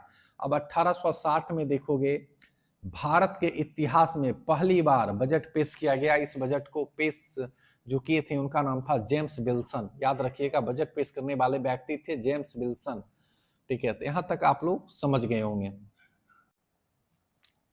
अब आते हैं लॉर्ड एल्गिन। लॉर्ड एल्गिन प्रथम, ठीक है ना, लॉर्ड एल्गिन प्रथम, इनका जो कार्यकाल था 1862 से 63 था। ठीक है, अब देखोगे 1862 में हाईकोर्ट हुआ सेटअप। हाईकोर्ट हुआ सेटअप कहाँ हुआ था? कलकत्ता, बंबई और मद्रास में, इन रीजन में हाईकोर्ट लाया गया था, हाईकोर्ट सेटअप किया गया था। ठीक है, अब आते हैं लॉर्ड मेयो। ज्यादा इनके अंदर नहीं पढ़ना, एल्गिन के अंदर जो इंपॉर्टेंट फैक्ट्स हैं जहां से क्वेश्चन बनेंगे वो चीजें हम बता रहे हैं, ज्यादा डीप में नहीं पढ़ना है, टू दी पॉइंट्स पढ़ो, मैक्सिमम मार्क्स लाने के लिए सोचो आप। ठीक है, हर एक चीज पे पीएचडी मुझे नहीं करना है, ठीक है ना, ना मुझे करना है ना आपको करना है। टू दी पॉइंट पढ़िए और सिलेक्शन लीजिए, सिलेक्शन के करीब रहिए, ठीक है ना। अब नेक्स्ट आते हैं लॉर्ड मेयो। ठीक है, 1869 से 72 कहते हैं अंग्रेजों को, कहीं मतलब बोलते हैं लॉर्ड मेयो के कार्यकाल में 1869 से 72 तक अब अंग्रेजों की यहीं से उल्टी गिनती शुरू हो जाती है। क्या है? 1869। मोहनदास करमचंद गांधी वाज बॉर्न, मतलब गांधी जी का जन्म हो गया था।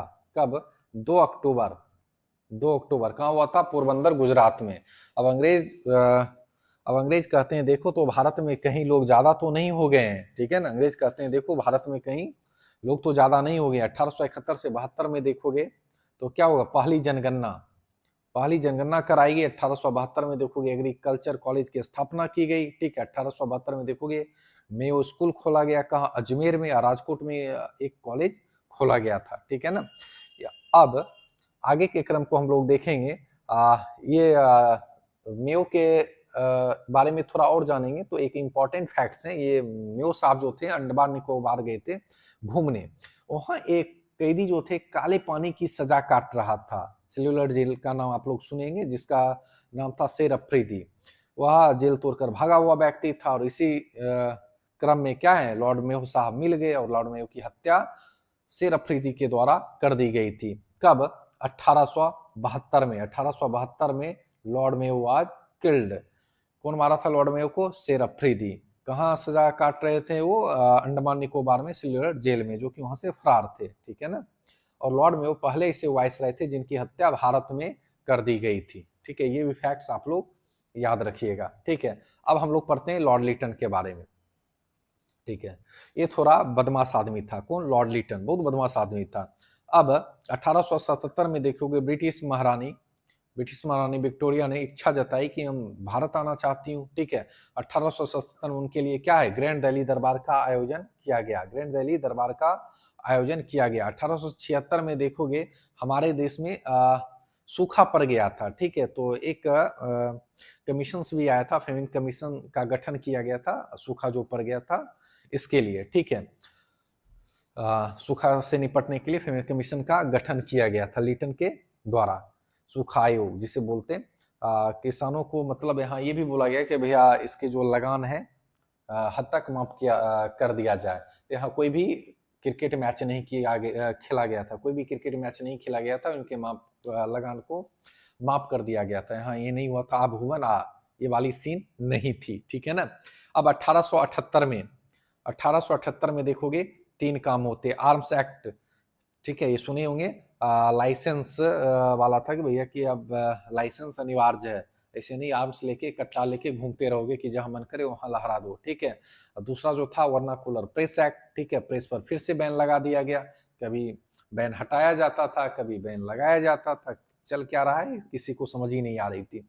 और तीसरा था सिविल सर्विसेज में 2 काम किया गया। मैक्सिमम एज जो पहले 19 साल थी, अब 19 साल थी, अब क्या कर दी गई, 21 कर दी गई थी। ठीक है, और 1/6 सीट, ठीक, 1/6 सीट क्या किया गया, सिविल सर्वेंट के सीटों के लिए रिजर्व कर दिया। सिविल सर्विस की जो सीट थी वो अमीर भारतीय और राजा महाराजाओं के लिए वह सीट रिजर्व कर दिया गया था। ठीक है, अब इसके बाद आते हैं लॉर्ड रिपन। 1881 में देखोगे एक बार फिर से पास किया गया था वर्नाकुलर प्रेस एक्ट। ये लास्ट प्रेस एक्ट था, 1881 वाला जो था ये लास्ट प्रेस एक्ट था। और इसमें क्या गया था कि फिर से प्रेस को क्या कर दिया गया, स्वतंत्र कर दिया गया। ठीक है, फिर से प्रेस को स्वतंत्र कर दिया गया। और 1881 में पहली फैक्ट्री एक्ट पास किया गया था, चाइल्ड लेबर पर रोक लगा दी गई थी। 1882 में देखोगे तो लोकल सेल्फ गवर्नमेंट एक्ट पास किया गया था। 1882 में लोकल सेल्फ गवर्नमेंट एक्ट पास किया गया था। पंचायती राज का नाम सुने होंगे, अभी भी चलता है ये, इसीलिए इसे father of local self government भी कहा जाता है ना कि father of local self government किसे बोला जाता है, तो आपको पता होगा लॉर्ड रिपन को, क्योंकि लाने वाले यही थे पंचायती राज। और जब पॉलिटी में पढ़ोगे तो डीपीएसपी आर्टिकल 40 में इसका जिक्र भी है। ठीक है, गांधी जी की बड़ी दिली इच्छा थी कि पंचायती राज की ओर बहुत सारे काम किए जाए। ठीक है ना। अब 1833 में एक खतरनाक काम हुआ, क्या है, इलबर्ट बिल पास किया गया। 1833 में खतरनाक काम किया गया और इलबर्ट बिल पास किया गया। अब भारतीय जज जो थे अंग्रेजों को सजा सुना सकते थे। फिर क्या था, भारतीय जजों ने अंग्रेजों को सजा सुनानी शुरू कर दी। अंग्रेजों ने बाद में इस बिल को क्या कर लिया, वापस कर लिया, वापस खींच लिया। ठीक है, 1882 में देखोगे, 1882 में ही एक एजुकेशन से रिलेटेड कमीशन भारत को बुलाया गया था। ठीक है, जिसका नाम था हंटर कमीशन। ठीक है, और इसके जो हेड थे कौन थे, विलियम हंटर। इसके हेड कौन थे, विलियम हंटर। इसके बाद जो आते हैं लॉर्ड डफरिन। ठीक है, इसके बाद कौन आते हैं, लॉर्ड डफरिन। बड़ी डफर इंसान थे। इनका कार्यकाल था 1884 से लेकर 88 तक। ठीक है, कब से कब तक कार्यकाल था, 84 से 88, और बड़ी डफर किस्म के इंसान थे। अब 1885 में देखोगे थर्ड एंग्लो बर्मा युद्ध लड़ा गया और बर्मा कंप्लीटली कैप्चर्ड। ठीक है, 1885 में फॉर्मेशन ऑफ आईएनसी डफरिन के कार्यकाल में ही हुआ था। ठीक है ना, डफरिन के आईएनसी, इंडियन नेशनल कांग्रेस। आप लोग पढ़े भी होंगे इसके महत्वपूर्ण सेशन, और लिस्ट कर देंगे कौन कौन से सेशंस आप लोग को पढ़ने हैं। ठीक है ना। तो देखोगे जो आईएनसी जो सबसे पहले हुए थे, कहाँ पे इनका सेशन रखा गया था, गोकुलदास विश्वविद्यालय में किया गया था, तेजपाल विश्वविद्यालय, आप लोग सुने होंगे। इसमें 3 लोग शामिल थे, एओ ह्यू, दादा भाई नवराजी और दिनस्वा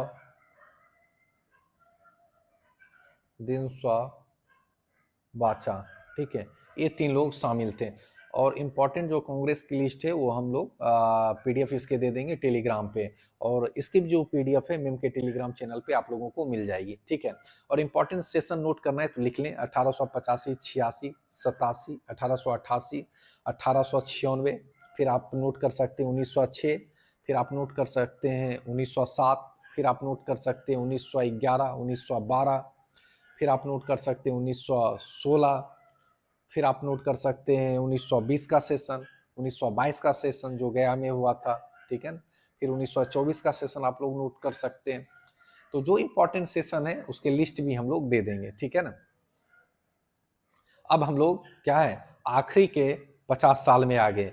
अब लास्ट के 50 साल हम लोग को पढ़ना है, पैसेंस रख के पढ़िए, अच्छे तरीके से पढ़िए, और मैक्सिमम नंबर ये वीडियो देख के आपको आ सकते हैं। अब जाके एक बार ये वीडियो देखिए, फिर से आप प्रीवियस ईयर क्वेश्चंस लगाइए, फिर देखिए कि आपको ये बेनिफिट्स दे रहा है या नहीं। अब आखिरी के हम लोग 50 साल में आ गए। ठीक है, अब आते हैं लॉर्ड लैंसडाउन। ठीक है, इनका कार्यकाल था 1888 से 94।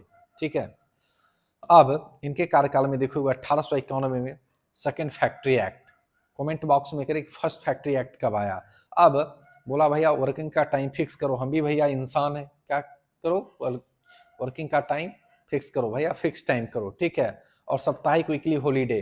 ठीक है, छुट्टी का कंसेप्ट भी लाओ भैया, हमें भी छुट्टी चाहिए, इंसान है, मशीन थोड़ी है। ठीक है, 1893 में देखोगे डुरेंट कमीशन को बुलाया गया। ठीक है, कौन सी कमीशन को बुलाया गया, डुरेंट कमीशन को बुलाया गया। कब, 1893 में। ठीक है, और डुरेंट रेखा खिंचवाया गया किसके बीच, पाकिस्तान और अफगानिस्तान के बीच। ठीक है, रेखा खिंचवा दी गई जो वर्तमान में किसके बीच है, भारत और अफगानिस्तान के बीच है। ठीक है, अब 1894 में देखोगे फर्स्ट इंडियन बैंक खोला गया। फर्स्ट इंडियन बैंक खोला गया लाहौर में। ठीक है, पंजाब नेशनल बैंक। और इसमें, और यहाँ सबसे पहला खाता जो खोला गया वह था लाला लाजपत राय का। इसका था लाला लाजपत राय का।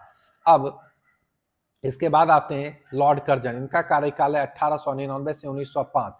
1899 में देखोगे ब्रिटिश महारानी विक्टोरिया की मौत हो जाती है, इसके जगह राजा इनके बेटे बनते हैं जिनका नाम क्या है, किंग जॉर्ज 5। क्या नाम है, किंग जॉर्ज 5। विक्टोरिया की मौत हो जाती है। और 1904 में देखोगे इंडियन यूनिवर्सिटी एक्ट कानून पास किया गया।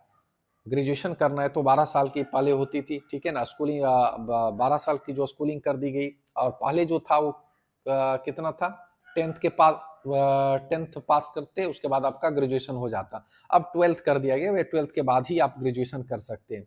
महारानी विक्टोरिया के मरने के बाद उसके उनकी याद में एक फेमस 1901 में देखोगे तो विक्टोरिया महल, विक्टोरिया मेमोरियल हॉल, ठीक है, विक्टोरिया महल या विक्टोरिया मेमोरियल हॉल कह सकते हो, वो बनवाया गया कब, 1901 में। और 1905 में प्राचीन इमारतों के संरक्षण के लिए एक्ट पास किया गया, एंशिएंट मोमेंटम प्रोटेक्शन एक्ट, ठीक है। कौन सा एक्ट पास किया गया, एंशिएंट मोमेंटम प्रोटेक्शन एक्ट को पास किया गया कब, 1905 में, ठीक है। अब देखोगे इस आदमी ने एक गंदा काम किया था, वह था 16 अक्टूबर 1905, एक घिनौना काम किया था, बंगाल विभाजन करके, ठीक है ना, बंगाल विभाजन कर दिया। और मकसद था हिंदू मुस्लिम एकता को तोड़ना। मकसद क्या था, हिंदू मुस्लिम एकता को तोड़ना, ठीक है ना।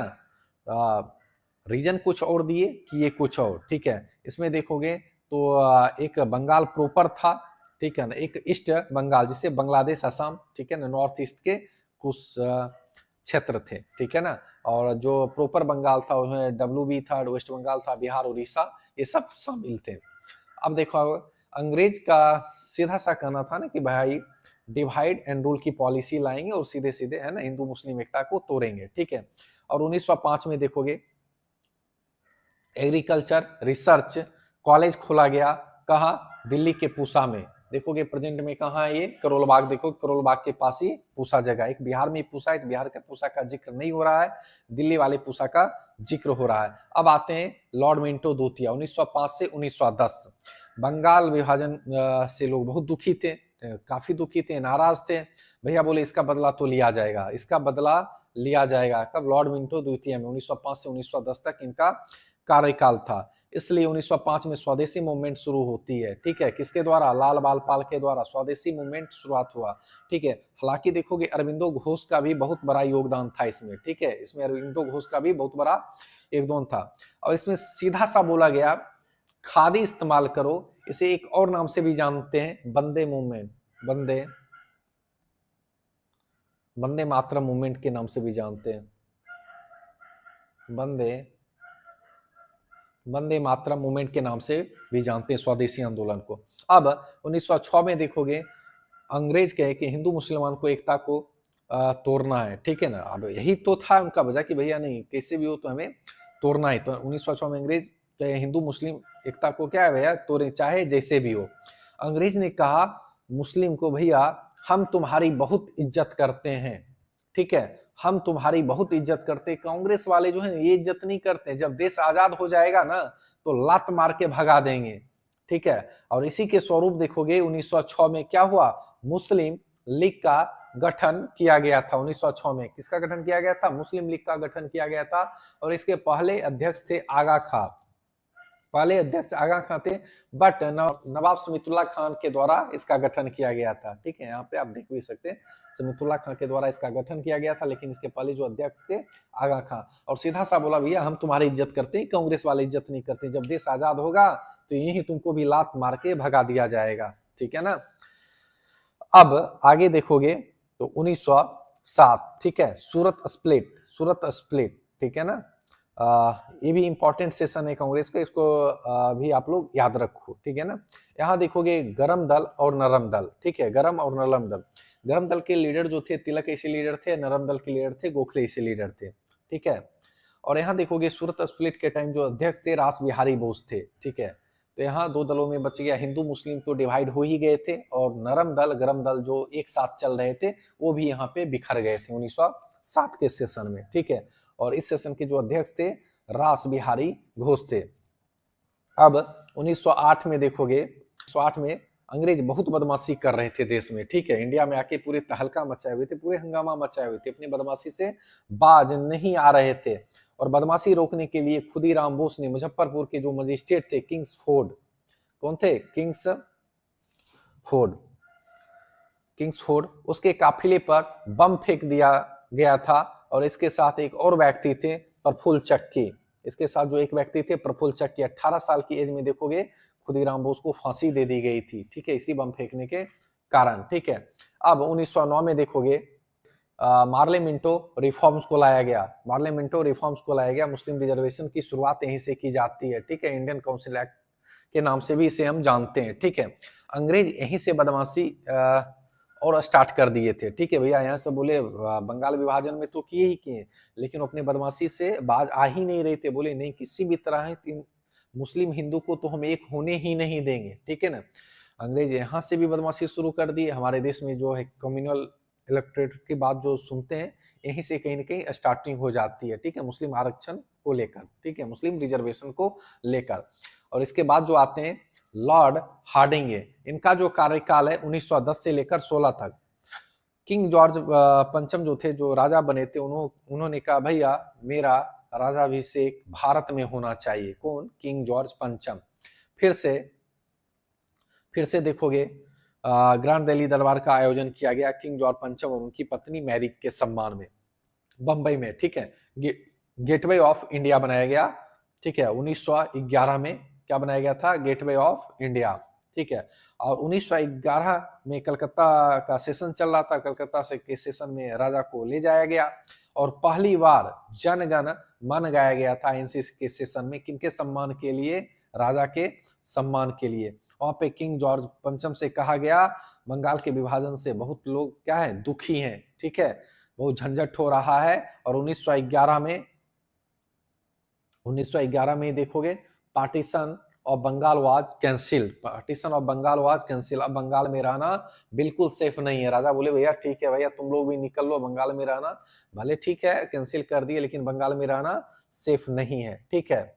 अब देखोगे 1911 में कैपिटल शिफ्टेड टू दिल्ली। क्या 11 में कैपिटल को कहां शिफ्ट कर दिया गया था?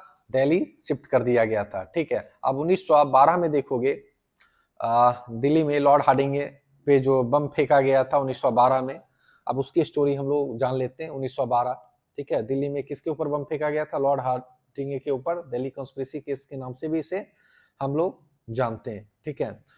अब 9 जनवरी 1915, अब लास्ट के कुछ ही समय बचे, अच्छे से ध्यान से इस सेशन को आप लोग देख लें, ठीक है। और इसमें बता देते हैं कि जो बम फेंके थे लॉर्ड हार्डिंगे के ऊपर वो थे रास बिहारी बोस। एक तो सेशन में जो 1907 के सेशन में थे वो रास बिहारी घोष थे, और बम फेंकने वाले जो व्यक्ति थे रास बिहारी बोस थे, तो कंफ्यूज यहाँ मत होइएगा। अब 9 जनवरी 1915 Gandhi ji come back to India, ठीक है, Gandhi ji come back to India. Gandhi ji आ गए थे वापस, कहां से? फ्रॉम साउथ अफ्रीका, ठीक है, साउथ अफ्रीका से वापस आ गए थे। किसके कहने पर आए थे? दो व्यक्ति थे, गोपाल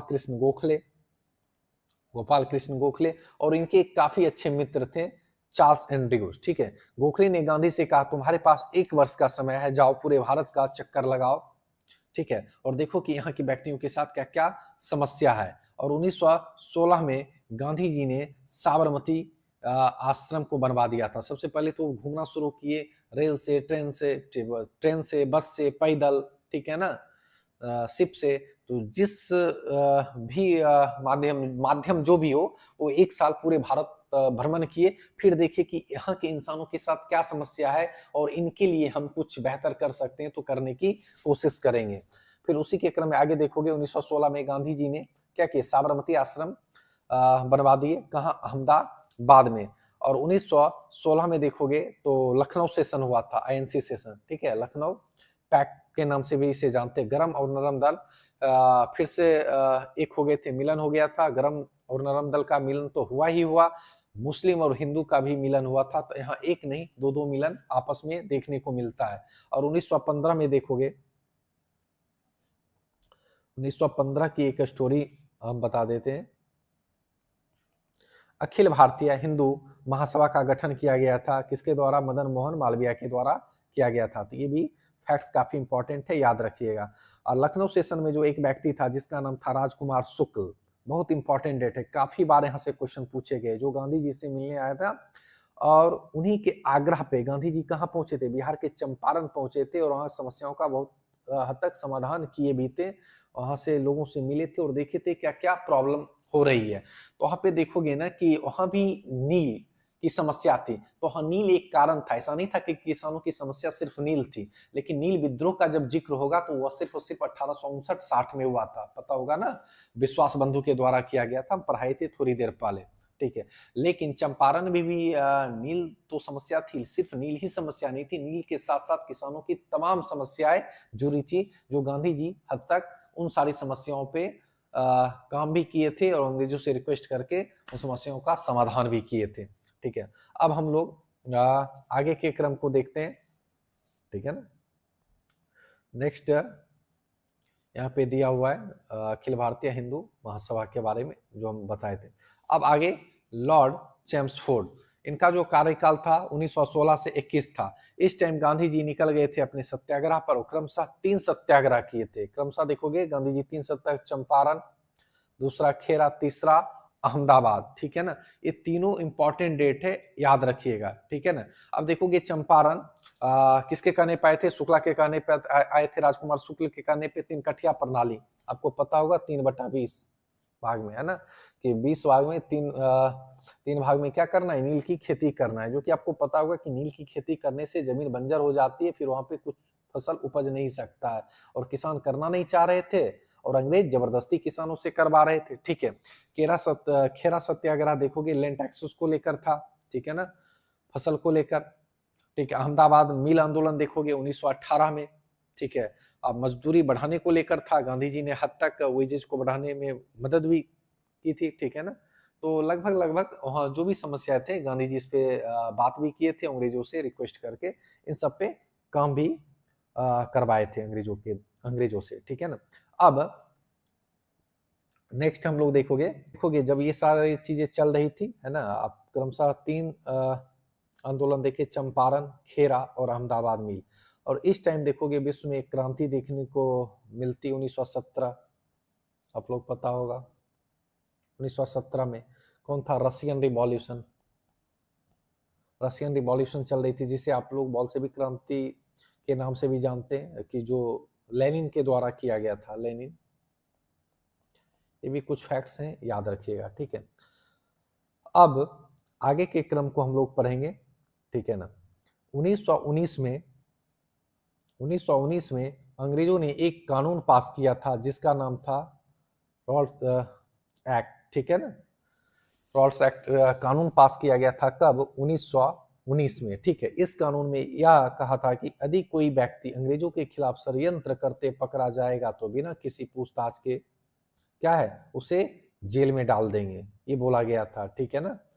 और गांधी जी ने कहा भैया ये तो काला कानून है, ठीक है। रॉयल एक्ट को काला कानून बताए थे। इसके तहत अंग्रेजों ने किसको गिरफ्तार कर लिया था, आपको पता होगा, डॉक्टर सत्यपाल किचलू, सफीउद्दीन किचलू और डॉक्टर सत्यपाल को, ठीक है, गिरफ्तार कर लिया गया था। और देखोगे ना लोग इसका विरोध कर रहे थे, है ना। 13 अप्रैल 1919, ये डेट काफी इंपॉर्टेंट है। मौजूद हुई अमृतसर के मैदान में, जालियांवाला बाग सुनी होंगी, ठीक है। अमृतसर में एक जालियांवाला बाग मैदान है, वहां पे मौजूद हुए और इसका विरोध करने के लिए मौजूद हुए थे। और जनरल डायर के द्वारा वहां क्या गोली चलवा दी जाती है, ठीक है, जिसमें 1581 लोगों की मौत हो जाती है, 1581 लोगों की मौत हो जाती है। अब इससे काफी लोग दुखी थे, है ना, इससे काफी लोग दुखी थे, भैया बोले ये तो गलत बात है, ठीक है ना, इस पे कार्रवाई होनी चाहिए, उचित जांच होनी चाहिए। लेकिन उचित जांच नहीं मिला तो गांधी जी बोले, कहा ठीक है भैया, तुम्हारे पास यही तरीका है तो हमारे पास दूसरा तरीका है। 1920 असहयोग आंदोलन, ठीक है, गांधी जी के द्वारा नॉन कोऑपरेशन मूवमेंट चला दिया गया। 1920 में असहयोग आंदोलन चलाया गया।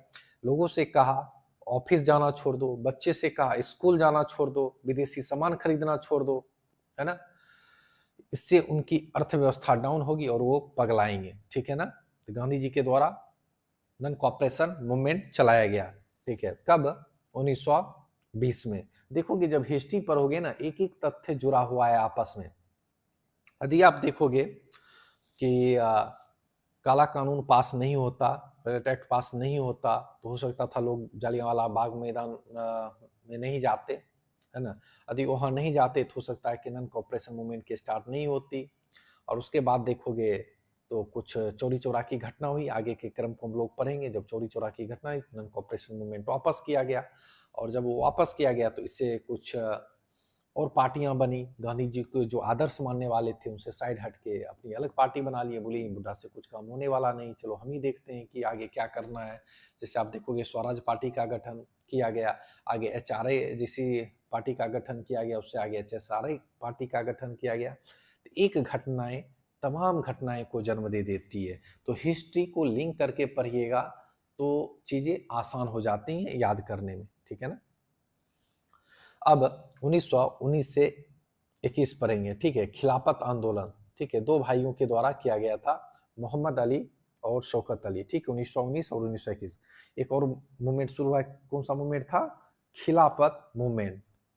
और इन दोनों भाइयों का नाम याद रखिएगा, ये भी काफी इंपॉर्टेंट था। अब यहाँ हिंदू मुस्लिम एकता फिर से देखने को मिलती। अब अंग्रेज घबरा गए। अब 1921 में जालियांवाला बाग कांड के मामले में एक कमेटी को बुलाया गया जिसका नाम था हंटर कमेटी, ठीक है ना। जिसका क्या नाम था? हंटर कमेटी बुलाया गया था जांच के लिए कि भैया इस पे जांच हो। जनरल डायर को सस्पेंड भी कर दिया गया था दिखाने के लिए। गांधी जी बोले भैया जो करना है करो तुम्हें, ठीक है ना, अब इस पे हम कुछ नहीं करेंगे, अब हमारा मूवमेंट बंद नहीं होगा। और गांधी जी ने लोगों से कहा तुम हमारा साथ दो, बस हिंसा मत करना, यकीन रखो 2-4 साल में हम आज़ादी दिला देंगे, आज़ादी दिला देंगे, ठीक है ना। ये गांधी जी के स्टेटमेंट थे। अब 1921 को हम लोग थोड़ा सा देख लेते। मोपला विद्रोह हुआ था, ठीक है, कहाँ हुआ था? मालाबार वाले क्षेत्र में देखोगे, कहाँ है? केरल में, ठीक है। मुसलमान किसानों के द्वारा हिंदू लैंडलॉक के खिलाफ किया गया था। अब 1923 में देखोगे स्वराज्य पार्टी का गठन चित्तरंजन दास मोतीलाल नेहरू के द्वारा किया गया था। और फिर देखोगे 4 फरवरी 1922 चौरी चौरा की घटना होती है, कहाँ? गोरखपुर के उत्तर प्रदेश में। गोरखपुर के उत्तर प्रदेश में लोगों ने नाराज होकर पुलिस थाने को आग लगा दी, ठीक है, चौरी चौरा घटना में, ठीक है ना। अब गांधी जी ने नाराज होकर कहा भाई साहब मैंने आपको मना किया ना, फिर भी आपने हिंसा की, ठीक है ना, मैंने आपको मना किया फिर भी आपने हिंसा की, ठीक है। गांधी जी ने कहा हमारा देश अभी आज़ादी के लिए तैयार नहीं है। गांधी जी का ये लगभग गलत स्टेटमेंट था। गांधी जी ने कहा हमारा देश अभी आज़ादी के लिए तैयार नहीं है। गांधी जी ने असहयोग आंदोलन वापस कर लिया। इसके वापस करने से गांधी जी ने कहीं न कहीं क्रांतिकारियों को जन्म दे दिया। भगत सिंह, सुखदेव, चंद्रशेखर, ऐसे लोग जो गांधी जी को आदर्श मानते थे, वो सब इनसे साइड हटने लगे। और 1924 में देखोगे एक 1924 में कानपुर बॉल्शेविक कॉन्स्पिरेसी हुई, ठीक है ना। एमन रॉय, दांगे, सैयद उस्मानी, ऐसे लोग इसमें शामिल थे और पकड़े भी गए। कम्युनिस्ट विचारधारा के ये सब लोग थे, ठीक है।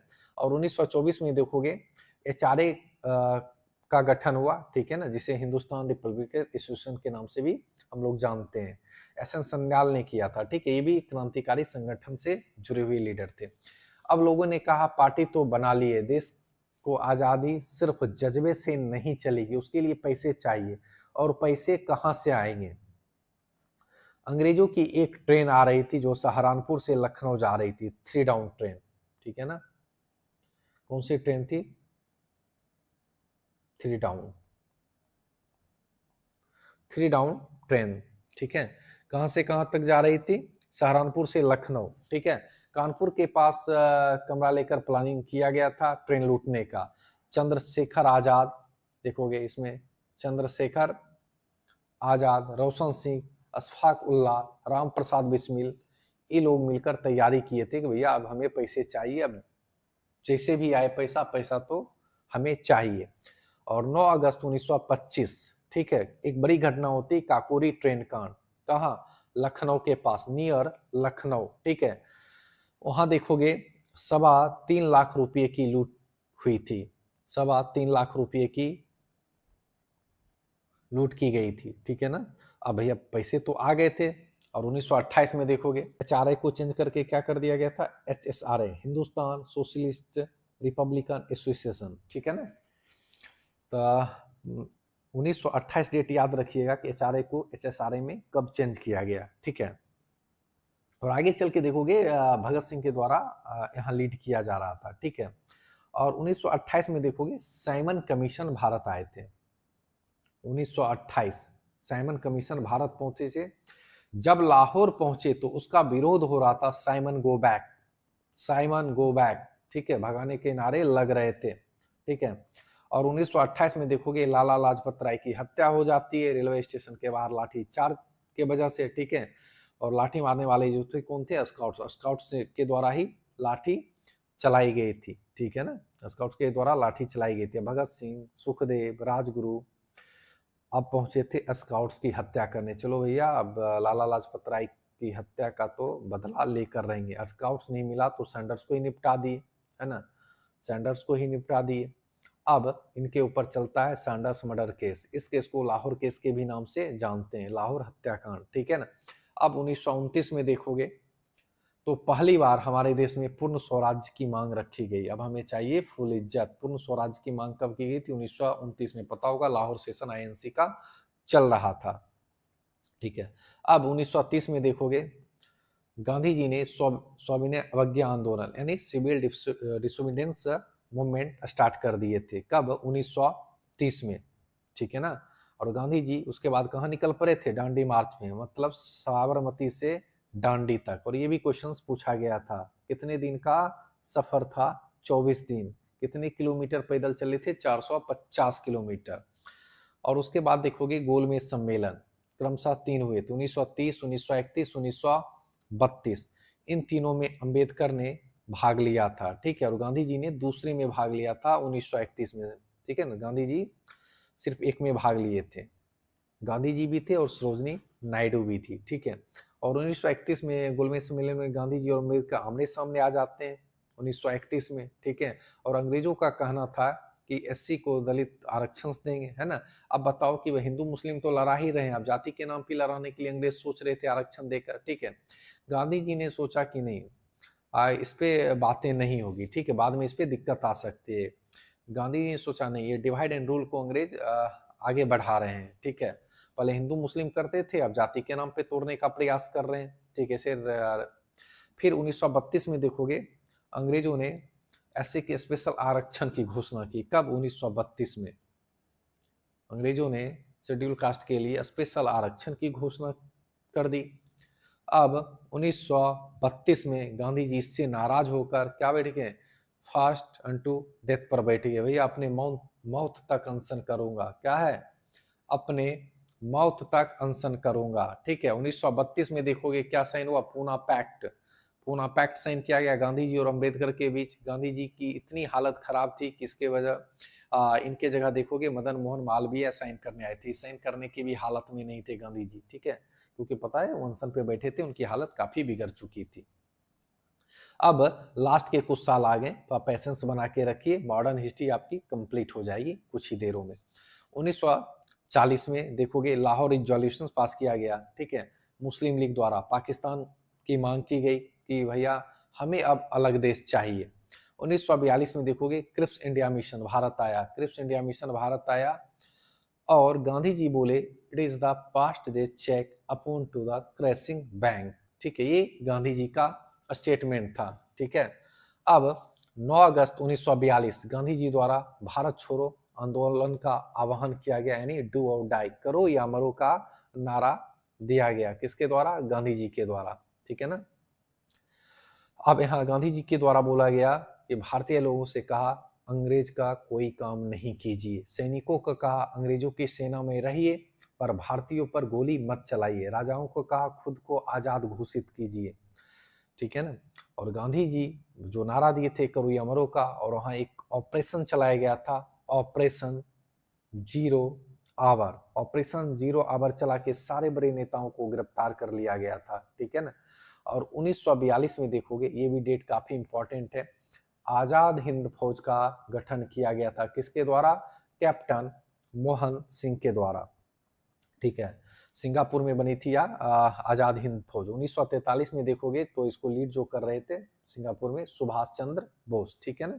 आज़ाद हिंद फौज, ये भी जुड़े हुए थे और सक्रिय नेता थे आज़ाद हिंद फौज के। ठीक है, आगे यहाँ देखोगे 1943 में, ठीक है, 1943 में देखोगे तो आगे सुभाष चंद्र बोस यहाँ एक नारा भी दिए थे, तुम मुझे खून दो मैं तुम्हें आज़ादी दूंगा। और एक और नारा दिया गया था इनके द्वारा, दिल्ली चलो, चलो दिल्ली, ठीक है ना, दिल्ली चलो और वहां से अंग्रेजों को अब खदेड़ कर भगाएंगे। तो दो नारा दिए थे, तुम मुझे खून दो मैं तुम्हें आज़ादी दूंगा, और दूसरा नारा था दिल्ली चलो।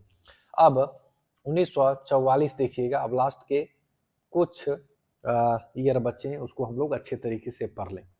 1944 में देखिएगा CR फार्मूला, ठीक है, लास्ट मौका था कि चीज़ों को बेहतर किया जाए, कोशिश किया जाए भारत पाकिस्तान टूटे नहीं, ठीक है। सी राजगोपालाचारी फार्मूला लगाया गया, इसमें कहा गया कि जो मुस्लिम मेजोरिटी क्षेत्र हैं वहाँ आप जनमत संग्रह करा लीजिए, जनता से वोट डलवा लीजिए, तो पता चल जाएगा कि कौन कहाँ रहना चाहता है, ठीक है ना, वो भारत में रहना चाहते हैं या पाकिस्तान में।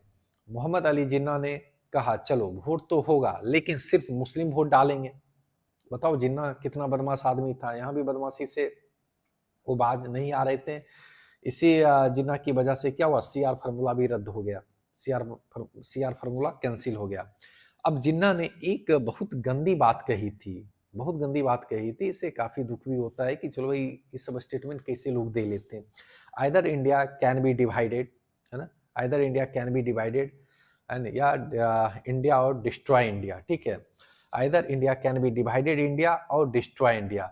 मतलब उनके द्वारा बोला गया था भारत या तो डिवाइड होगा या डिस्ट्रॉय होगा, ठीक है। बताओ ये बात कैसे बोल सकते हैं, ठीक है। हम लोग चाह रहे थे, यहाँ जो भी नेता है, अभी भी हम लोग चाहते हैं कि एकता बनी रहे, हिंदू मुस्लिम एकता बनी रहे। उस टाइम तो और भी यूनिटी थी, तब पर भी कुछ ऐसे लोग थे जिसके वजह से ये सारी हरकतें हो रही थी, उसमें जिन्ना एक प्रमुख नेता थे, ठीक है ना। तो सीधा बोले थे कि भारत या तो डिवाइड होगा या तो डिस्ट्रॉय होगा, यूनाइट कभी हम होने नहीं देंगे, it can not be united India. यह जिन्ना की काफी बेवकूफी थी, ठीक है। अब 1945, ठीक है, बाबेल प्लानिंग, इसे शिमला समझौता के नाम से भी जानते हैं। ये लास्ट मौका था चीजों को बेहतर करने का। अब देखोगे शिमला समझौता जिसे बाबेल प्लानिंग भी कहते हैं, ठीक है ना, जून 1945 में गांधी जी और जिन्ना को बैठाया गया एक साथ, ठीक है। वायसराय की जो एग्जीक्यूटिव काउंसिल होती है, वायसराय की जो एग्जीक्यूटिव काउंसिल होती थी, इसी को लेकर इसमें बातें की गई, ठीक है। उसमें 14 सदस्य होंगे, जिसमें 7 हिंदू होंगे, 7 मुस्लिम होंगे, और इतनी सीटें मुस्लिम को मिलनी नहीं चाहिए, लेकिन गांधी जी ठीक उदारवादी नेता थे, बोले ठीक है चलो भैया तो भी बराबर बराबर, ठीक है। और जिन्ना के द्वारा यहाँ भी बदमाशी की गई, बोले ये 7 लोग जो मुस्लिम नॉमिनेटेड होंगे, यहाँ भी सिर्फ मुस्लिम ही वोट डालेंगे। क्यों भाई, कांग्रेस में मुस्लिम नहीं थे क्या? कांग्रेस में कोई मुस्लिम अध्यक्षता नहीं किए थे, बताओ, है ना। कांग्रेस में जब मुस्लिम थे तो ये बताओ यहाँ सिर्फ मुस्लिम ही क्यों वोट डालेंगे, ठीक है। इसलिए यह शिमला समझौता भी बेकार हो गया, ये भी कैंसिल हो गया, जिन्ना हर जगह बदमाशी पे उतर जाता था। अब 1945 के घटनाक्रम को पढ़ेंगे, INA ट्रायल्स चलाया गया, जवानों के ऊपर केस चला। इस केस को जो लड़ने वाले जो व्यक्ति थे वह थे भोला भाई देसाई, ठीक है ना, भोला भाई देसाई लड़े थे इस केस को, ठीक है ना, सैनिकों के पक्ष में केस लड़े थे। कौन? भोला भाई देसाई, जो INA ट्रायल्स चलाया गया था सैनिकों के ऊपर। अब आगे देखोगे 20 फरवरी 1947 डिक्लेरेशन ऑफ इंडिपेंडेंस, ठीक है, किसके द्वारा? क्लेमेंट इटली के द्वारा। ये भी बीपीएससी में क्वेश्चंस पूछा गया है, क्लेमेंट इटली के द्वारा कर दिया गया कि भैया अब, ठीक है, भारत आजाद हो जाएगा, ठीक है। और उस टाइम क्लेमेंट इटली कौन थे? ब्रिटिश के प्रधानमंत्री थे, ब्रिटेन के प्रधानमंत्री थे। वो बोले भारत अब आजाद हो जाएगा।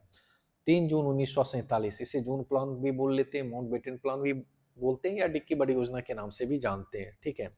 3 जून 1947 फाइनली यहाँ पार्टीशन ऑफ इंडिया हो गया। 14 अगस्त 1947, 14 अगस्त 1947 पाकिस्तान स्वतंत्र हो गया और लियाकत अली खां फर्स्ट पीएम बने। 15 अगस्त 1947 भारत स्वतंत्र हो गया और जवाहरलाल नेहरू पहले पीएम बने इंडिया के। तो हमारी मॉडर्न हिस्ट्री 1498 से स्टार्ट किए थे और 1947 तक एक एक क्रम को देख लिए। आई होप ये वीडियो देखने के बाद चीज़ें और भी बेहतर समझ में आएगी। एक दो बार इस सेशन को देखिएगा, गारंटी के साथ कहते हैं कि जो भी तथ्य हैं, जो भी इसके अंदर फैक्ट्स हैं, कंसेप्ट के साथ फैक्ट्स भी आपको याद हो जाएंगे। तो थैंक यू। आगे और भी कोशिश करेंगे कि पॉलिटी की रिवीजन सीरीज लाइए, ज्योग्राफी की रिवीजन सीरीज लाइए, एक एक करके हम आगे और भी रिवीजन सीरीज लाने का प्रयास करेंगे। Thank you.